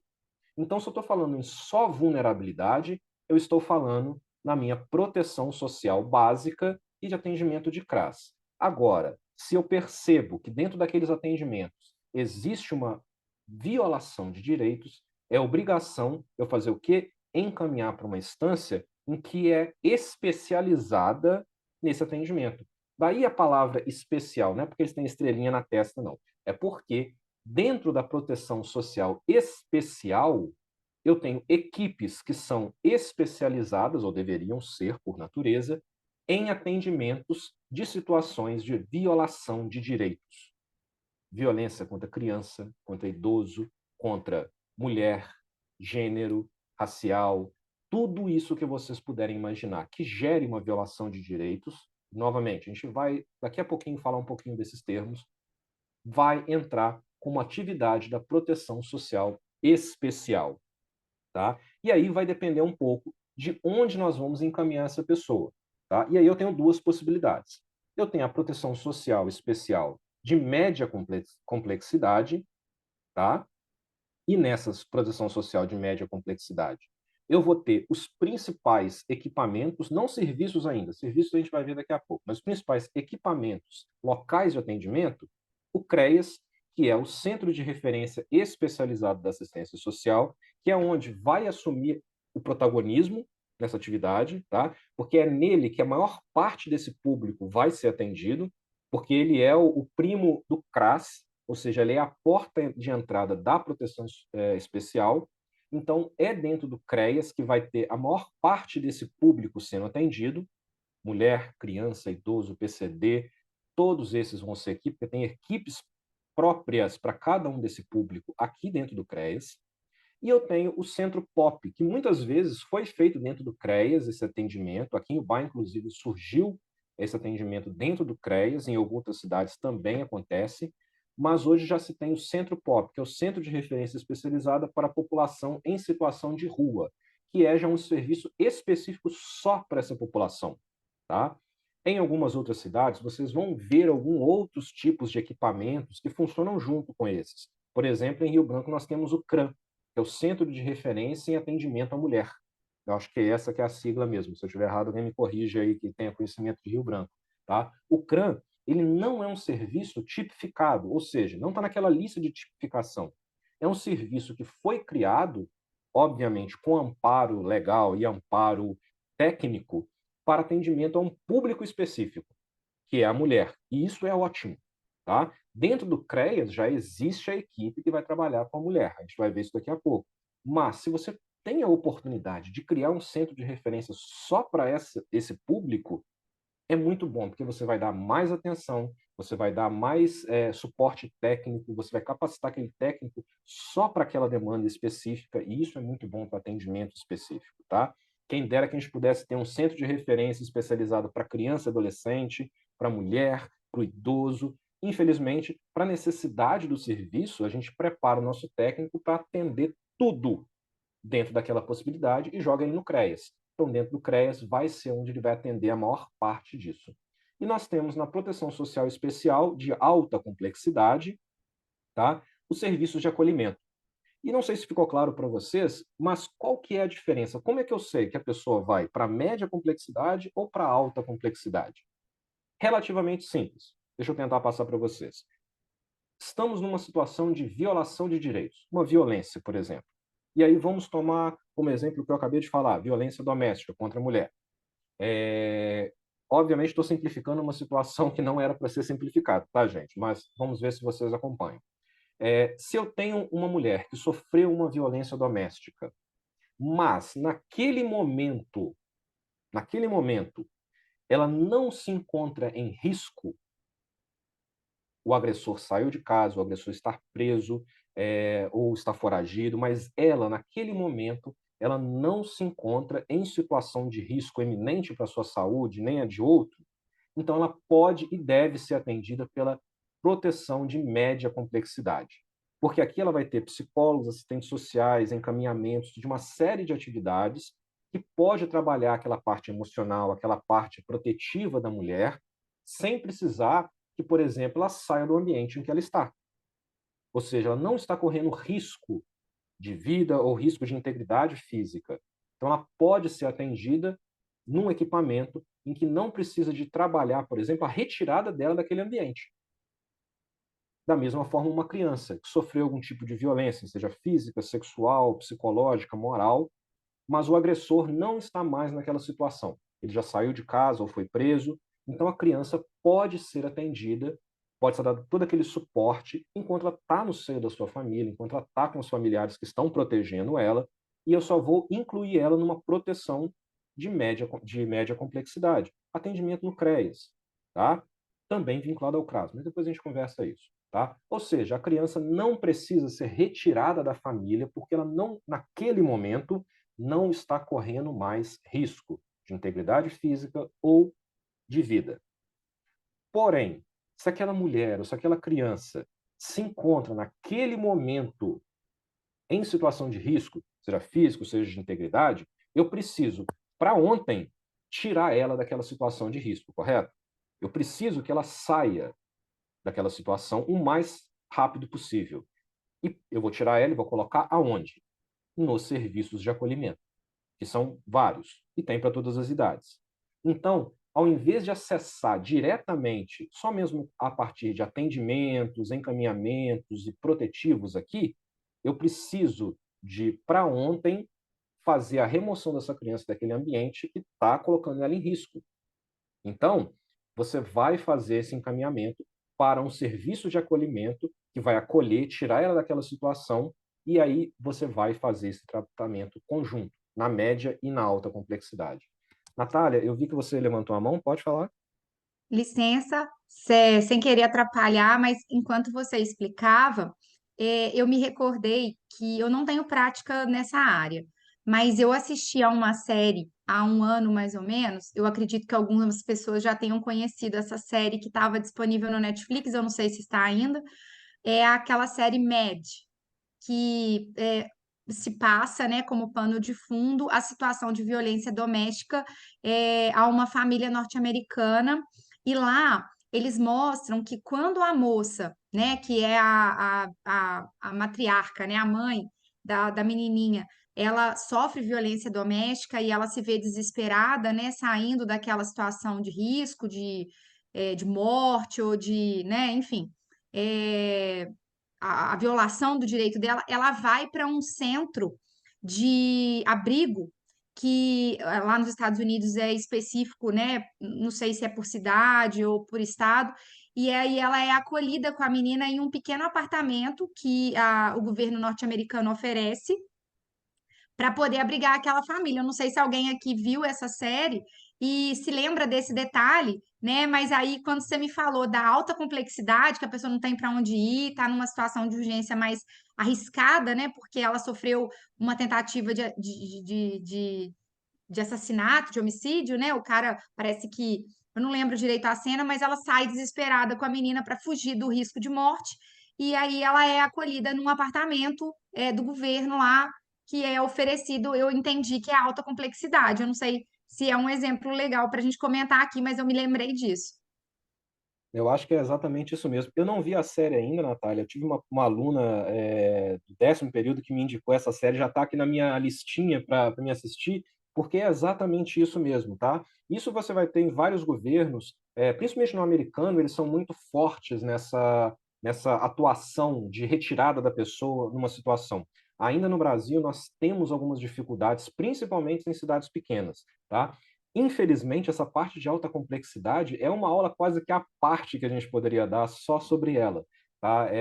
Com os meninos do 10º período, eu já abordei um pouco sobre acolhimento de famílias e de crianças, principalmente, em serviços de acolhimento de abrigo, em serviços de acolhimento de família acolhedora, a diferença que é um com o outro e a importância dessa diferenciação, mas é isso mesmo que você falou. Quando a gente está com uma pessoa que está em situação de violência eminente, ou seja, a pessoa não consegue sair por vontade própria dessa situação, aí nós temos a ação da proteção social especial de alta complexidade. Aí nós temos o Conselho Tutelar indo lá, lembrando, gente, o Conselho Tutelar não faz parte da rede socioassistencial municipal, ele é um órgão vinculado à justiça, ao poder judiciário, tá? Mesmo que ele se encontre dentro da prefeitura e seja às vezes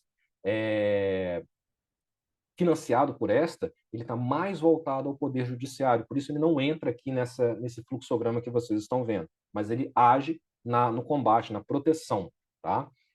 Então, quando eu tenho uma situação de violência eminente, a pessoa não consegue sair daquela situação, eu preciso fazer uso da instância de proteção de alta complexidade para colocar ela. E aí nós vamos ter, por exemplo, em Ubá, nós temos para a criança a Casa da Criança, tá, com o nosso colega Gabriel lá, que está fazendo um trabalho maravilhoso como psicólogo. Nós temos a Casa da Juventude, Casa da Criança de 0 a 11 anos, 12 anos incompletos. Casa da Juventude, por exemplo, em Ubá, de 12 anos a 18 anos incompletos, para adolescentes. Nós temos para adultos em Ubá a Casa Cidadã, não me recordo agora dos pré-requisitos que é para entrar lá, não são para todos, tá? Tem os pré-requisitos desse local. E nós temos as instituições de longa permanência para idosos, as ILPIs, né? No caso de Ubá, nós temos o Asilo São Vicente, por exemplo. Mas nós temos outras instituições de acolhimento também. Nós temos República, a gente vai falar um pouquinho disso daqui a pouco rapidamente. Mas eu também vou dar uma corrida aqui, porque senão a gente não consegue chegar na parte em que eu falo da atuação de fato do psicólogo nesses locais, tá bom, gente? Mas só mesmo para eu saber, ficou claro para vocês então? Proteção social básica é uma instância de prevenção, principalmente. Ela vai trabalhar a pessoa em vulnerabilidade social. Proteção social especial é a parte de proteção de fato daquela vítima, seja ela quando não tem mais um agressor presente ou uma situação iminente de risco, aí eu vou para média complexidade, seja quando eu tenho sim um risco iminente, uma situação de necessidade de retirada dessa pessoa daquele ambiente, então eu tenho a proteção de alta complexidade. Perfeito? Passando agora rapidamente aqui para a gente poder ver o CRAS, que é o local onde eu vou falar. A grande maioria de vocês, se passarem no concurso, há grandes chances de vocês trabalharem num CRAS. Por quê? O CRAS ele tem uma quantidade maior de profissionais trabalhando nele e, normalmente, são mais CRAs dentro de uma cidade. Por exemplo, o bar, nós temos 5 CRAs. Tinham-se projetos de pelo menos mais 1 ou 2 na cidade. Isso vai depender do tamanho da cidade, tá, gente? Mas o CRAS, ele já se entende que, à medida que a cidade for crescendo, eu preciso de mais CRAS, porque ele basicamente é colocado dentro da comunidade, tá? Ele, na comunidade que está sendo necessário aquele trabalho social, ele vai para aquela comunidade, ele é instituído lá. Diferente do CREAS, por exemplo, que normalmente é um CREAS para uma cidade inteira. Às vezes, por exemplo, o bar, são 5 CRAS que nós temos contra um CREAS que atende a cidade inteira e é possível. É só aumentar, às vezes, a equipe dentro daquele CREAS que ele continua atendendo. Enquanto que o CRAS não. O CRAS do São Domingos, ele vai atender aquela população do São Domingos e arredores. Enquanto que o CRAS do São João vai atender o São João e aquele arredor. O CRAS do Agroceres, aquela região e aquele arredor. Deu para entender, tá? Então, gente, há grande possibilidade de vocês caírem dentro de um CRAS se vocês trabalharem, por exemplo, na área da assistência social. Então, como que é instituído o CRAS? Eu falei até agora com vocês de equipamentos, ou seja, setores em que vocês vão trabalhar. Mas cada equipamento tem os seus serviços de construção, tá? E aqui eu vou dar para vocês, basicamente, os 3 serviços que acontecem dentro do CRAS. O PAIF, o Serviço de Convivência e o Serviço de Proteção Social Básica no Domicílio, tá? O PAIF, essa sigla significa Serviço de Proteção e Atendimento Integral à Família. Vocês veem que a sigla não tem a ver com o nome. Acostumem-se, social tem dessas coisas, tá? Mas é só porque isso vem de um programa de atendimento integral à família que o nome pegou, não quiseram mudar, virou Serviço de Proteção e Atendimento Integral à Família. Esse é o serviço principal que nós vamos ter dentro do CRAS, tá?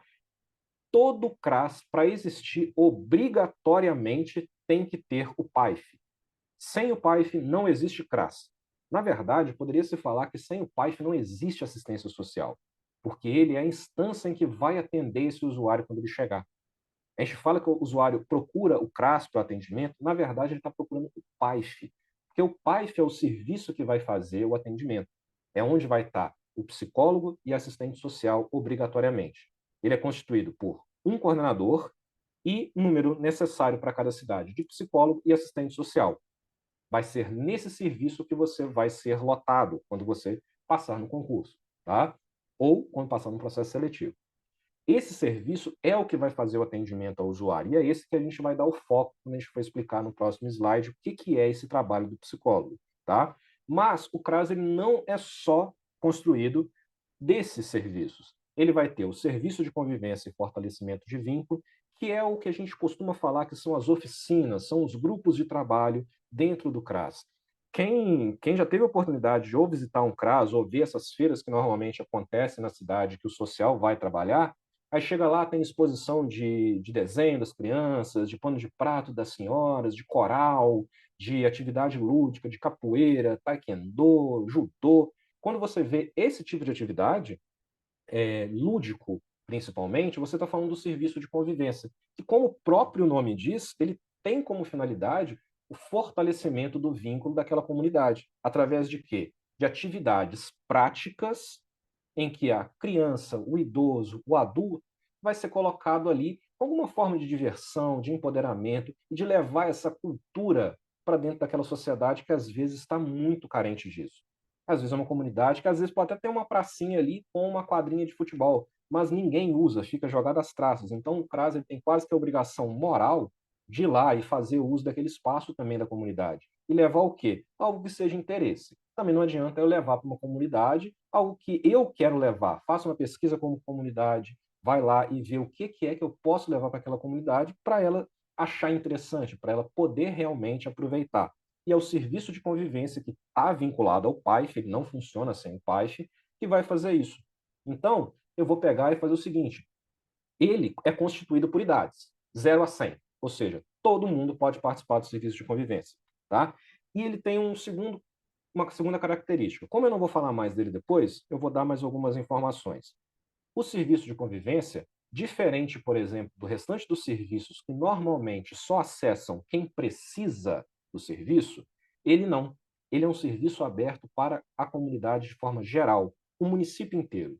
Uma vez, nós estávamos numa casa alugada por uma família bem abastada em Rio Branco, e funcionando o CRAS nesse local. E a gente tinha diversas atividades bem legais. Tinha capoeira, tinha aula de dança, tinha coral, tinha desenho, tudo que vocês podem imaginar. E a dona da casa, que tinha vários imóveis, conhecido por ter vários imóveis em Rio Branco, chegou para mim toda sem graça. Eu falei: Samuel, a minha filha passou aqui na porta, minha filha tem 13 anos, passou aqui na porta, viu os meninos fazendo, e agora eu não lembro qual que era a atividade, fazendo tal atividade, ela gostou muito. Você podia deixar ela participar? Eu falei: não, basta ela querer. Não existe um pré-requisito para a entrada no serviço de convivência. Ela não precisa de ter baixa renda, ela não precisa de ser de uma família vulnerável, não. Muito pelo contrário. O serviço de convivência, ele está ali também para interagir todas as classes sociais, todas as pessoas, mostrando que, para esse tipo de atividade, não interessa se você nasceu no centro, se você nasceu na periferia, se sua família ganha 10 mil por mês ou um salário. Tá? Todos são bem-vindos no serviço de convivência. E a ideia dele é essa, é trazer essas pessoas, até mesmo que não precisam, claro, o foco é nas pessoas que precisam. Se houver, por exemplo, uma limitação de vagas, existe o foco nas pessoas que precisam. Tem o meu público prioritário. Mas público prioritário, eu falo que é o idêntico à fila no mercado. A fila preferencial, ela tem esse nome porque preferencialmente ela é dada àquelas pessoas. Mas se não tiver ninguém na fila, você pode entrar nela, você sabia, né? Obviamente, se chegou alguém atrás de mim, eu cedo o meu espaço. Mas, não tendo ninguém, eu posso fazer uso. E o serviço de convivência, na minha opinião, funciona muito dessa forma.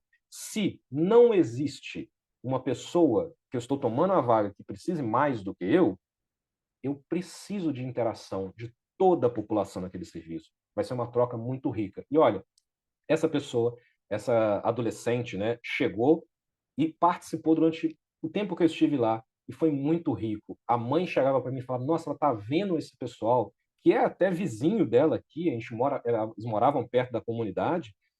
Com os outros olhos, ela está interagindo com crianças que antes ela nunca passava na rua, só via e não conhecia. Então, essa troca é muito importante. Esse fortalecimento de vínculo familiar e comunitário é o foco do serviço de convivência. O foco da assistência social inteira, mas o serviço de convivência, ele é o meio da gente fazer isso. Tá? O último serviço que está aí, o Serviço de Proteção Social Básico no Domicílio para Pessoas com Deficiência e Idosas. Para nosso azar, ele não tem uma sigla, tá? É esse nomezão mesmo. Ele, eu tomo com uma certa cautela, porque ele é um serviço tipificado, ele está na tipificação mesmo, ele deve acontecer, só que é um serviço que, por experiência, raramente acontece como ele deveria acontecer. Tá? O nome já explica tudo qual que é a função dele.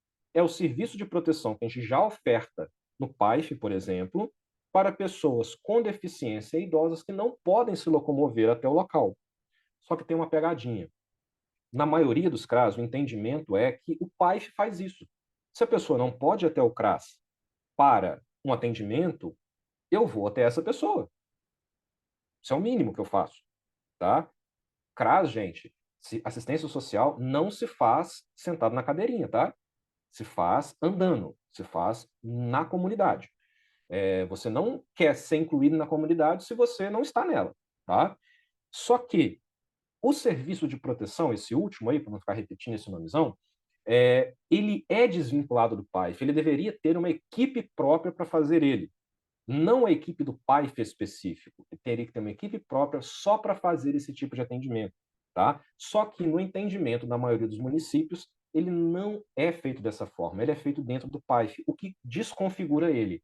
Então, por mais que o PAIF faça os atendimentos a domicílio, se entende que esses serviços deveriam ser desconectados dele. Estão entendendo como é que é um pouco complicado isso? Eles deveriam ser separados, mas hoje, na prática, se fazem pelos técnicos que compõem o PAIF. Então, você não está fazendo esse serviço pela lei. Tá? Mas, na minha visão, e por eu saber a dificuldade, por exemplo, de se ter uma equipe somente para essa demanda, que muitas vezes não é uma demanda grande, eu concordo em falar que, estando o PAIF conseguindo fazer o atendimento a essas famílias, ok, vamos analisar. Essa demanda cresceu ao ponto de eu precisar, de fato, ter uma equipe específica para esse serviço, eu crio. Se não, quer dizer que o meu pai está sim dando conta, mas isso daí é uma questão da gestão, é uma questão da política pública da cidade, né? Não vou entrar nesse critério, é só mesmo para vocês entenderem. Esses 3 serviços são os serviços básicos que um CRAS tem que prestar, tá? PAIF, obrigatório, não há opção. Se não existir um PAIF, não existe o CRAS. Ponto final, não é discutível essa parte na legislação e no estudo. Se não existe um serviço de proteção e atendimento integral à família, não existe CRAS. Serviço de convivência. É o ideal que todo CRAS possua serviço de convivência. Não é obrigatório. Vejam bem, não é obrigatório que todo CRAS tenha um serviço de convivência atrelado a ele. Mas é o ideal, porque você vai complementar e justificar aqueles serviços para as famílias. Tá? Em alguns locais, como em Ubá também já acontece, por ter ficado tão grande o serviço de convivência, ele realmente saiu do CRAS e criou-se um centro de convivência, que é um local onde que vai acontecer essas atividades com uma estrutura muito melhor do que o próprio CRAS. Ele está vinculado ao CRAS, sim, mas ele já funciona num local à parte pelo tamanho que ele tomou. Tá? Aqui em Ubá nós temos hoje na Praça Celso, né, funciona um CRAS lá, mas também funciona um centro de convivência, que é o serviço de convivência, só que com espaço próprio para ele. Nenhum problema aí, ok? E o serviço de proteção, como eu falei, ele é opcional também, não é todo CRAS que precisa dele para existir, mas ele deveria ter uma equipe própria para ele. Nem sempre isso acontece. O CREAS. Na verdade, vamos falar agora da proteção social de média complexidade. Tá? Quando agora já temos. Aqui nós temos a prevenção. Tá? A gente vai falar sobre isso também. E aqui eu tenho já a proteção. Então eu tenho 2 serviços principais que eu tenho aqui em 2 equipamentos diferentes que compõem a média complexidade. Tá? Se eu estou falando de violação de direitos, mas que ainda, como eu disse, não tem a necessidade de retirada da pessoa daquela situação de violência, eu posso trabalhar com ela ainda na família, sem necessidade de institucionalização. Estou falando desses serviços aqui todos. E todos eles são obrigatórios quando eu falo em proteção social especial. Diferente da básica, eu não tenho serviços opcionais aqui, tá?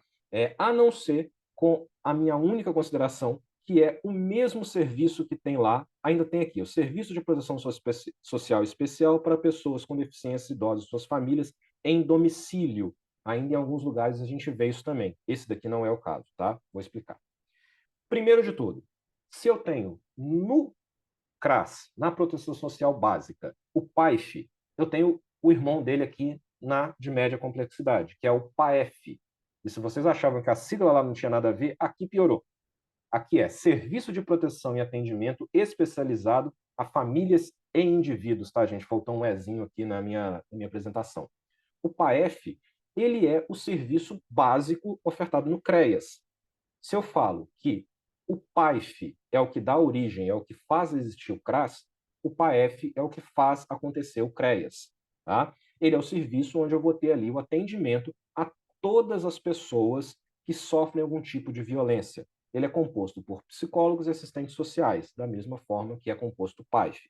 Ele só é a instância especializada mesmo. E a gente vai ver algumas diferenciações daqui a pouco, tá? O segundo serviço, que é o serviço especializado em abordagem social. Esse serviço ele pode estar tanto dentro do CREAS quanto dentro do Centro POP, que é o Centro de Referência Especializado em População de Rua. Esse serviço vai ser o serviço que vai ir até as pessoas que estão em situação de rua e fazer aquela abordagem realmente com eles. Coletar dados, fazer a entrevista, saber da dinâmica que levou aquela pessoa para a rua. Lembrando que aqui a gente tem um problema bem sério. Então, gente, só falar com vocês, esse segundo serviço e o último, eles são do Centro POP. Peço desculpas por ter ficado fora de ordem aqui, não era a minha intenção. O serviço de abordagem social e o de pessoas em situação de rua, eles podem, em municípios pequenos, serem ofertados dentro do CREAS, mas o ideal é que hoje já tenha o próprio equipamento que chama-se Centro POP. Tá? Em Ubá nós já temos, em algumas cidades nós já temos isso na nossa região. Esses serviços eles vão ofertar diversas coisas para as pessoas em situação de rua. Mas a gente tem que tomar cuidado com uma coisa que acontece muitas vezes, e chamado de higienismo. O higienismo, esse termo higienismo, ele está muito presente na assistência social quando a gente pensa o seguinte: eu quero realmente trabalhar aquelas pessoas ou eu quero limpar aquelas pessoas da vista da comunidade? Se a minha intenção é transformar a minha cidade de uma forma bonita, só tirar aquelas pessoas que estão na rua, mas mandá-las para um outro canto, sem trabalhar elas, eu estou sendo higienista. Ou seja, eu basicamente quero limpar visualmente minha cidade sem trabalhar o problema que afeta. E olha, por experiência, se a gente está trabalhando na forma higienista, quer dizer que a gente vai ficar limpando essa cidade para sempre. Que a gente vai limpar, entre aspas, essa população para a periferia, para outras cidades e depois vão voltar. Uma experiência que eu tive em Gramado, quando eu fui lá conversando com algumas pessoas, e em Curitiba, quando eu tive também com o pessoal da assistência social de lá, é que lá eles têm essa força do higienismo muito grande. E combater isso lá está muito difícil. Porque lá eu costumo, por exemplo, em Gramado que me falaram, você não vê população de rua. E eles até foram acionados pelo Ministério dos Direitos Humanos, para vocês terem uma ideia, porque eles estavam com a prática do seguinte: eles pegavam aquela pessoa que estava em situação de rua, colocavam no carro e levavam para Porto Alegre. Tirava simplesmente da vista. Não trabalhava, não queria saber se aquela pessoa tinha família na cidade ou por que ela estava ali. Simplesmente pegava e levava para Porto Alegre, que é 1 horinha, 2 horinhas, largava ela lá e voltava. Isso é uma prática higienista. Eu não estou trabalhando no problema, eu estou maquiando a minha cidade. Tá, gente? Então, quando a gente fala em serviço de abordagem social e com situação em situação de rua, pessoa em situação de rua, eu tenho que tomar cuidado para não ser higienista, porque senão nós não vamos trabalhar o problema, nós simplesmente vamos maquiar a cidade. E isso, por experiência da própria assistência social, é um problema que vai virar crônico e eu não vou conseguir resolver ele, vai virar uma bola de neve, tá? Novamente, isso é outra aula só específica para isso, tá?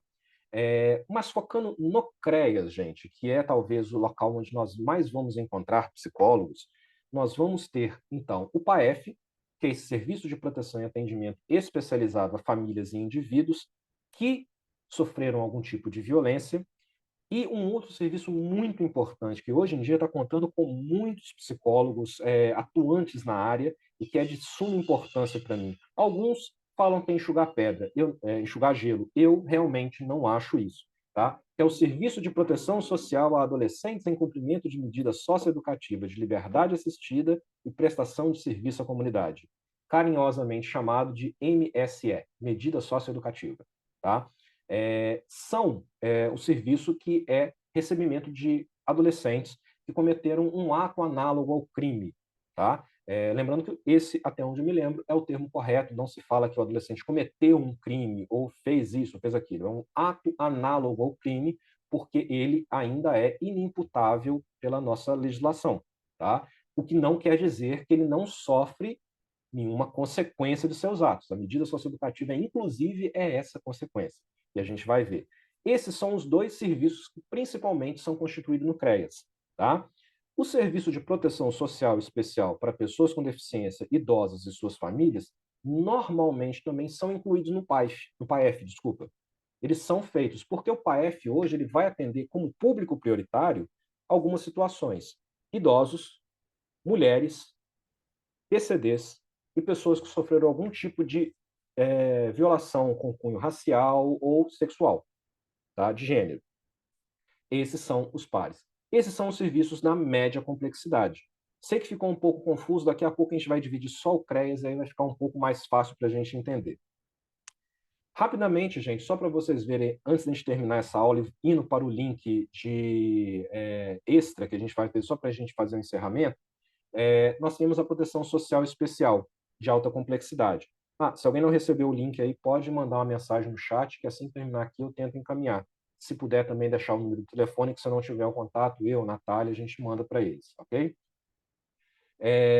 Proteção social especial de alta complexidade são serviços de acolhimento, gente. E isso não existe uma legislação de quantas pessoas ou cidades, normalmente o Ministério Público institui, se aquela cidade precisa daquela instituição ou não, devido à demanda, tá?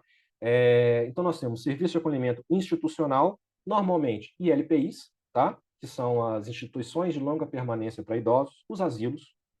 Nós temos serviço de acolhimento em república, que é muito interessante, que são para mulheres, são para pessoas adultas que trabalham nesse estilo de república mesmo, igual nós temos em escolas. Escola não, desculpa, em faculdades. Nós temos as repúblicas, que são um grupo de pessoas que se unem para ter aquela estrutura e se ajudam mutuamente. Existe esse serviço regulamentado. Serviço de acolhimento em família acolhedora, que é o meu preferido para atendimento de crianças e adolescentes, tá? Ele é muito melhor do que o acolhimento institucional em instituições de abrigo, tá? E o serviço de proteção em situação de calamidade pública e de emergência, que isso só acontece quando há realmente a necessidade. Já caiu aquela barragem lá em Mariana, Brumadinho, então a prefeitura teve que criar um espaço para aquelas famílias se alojarem. Esse é um serviço de proteção em situação de calamidade pública, tá ok? Gente, vai encerrar aqui e a gente retorna no último vídeo com o finalzinho aí, só mesmo para a gente estruturar esse serviço e falar, enfim, tá, como prometido, da atuação do psicólogo, tá? Vamos lá no próximo link aí. Coloquei no chat aí.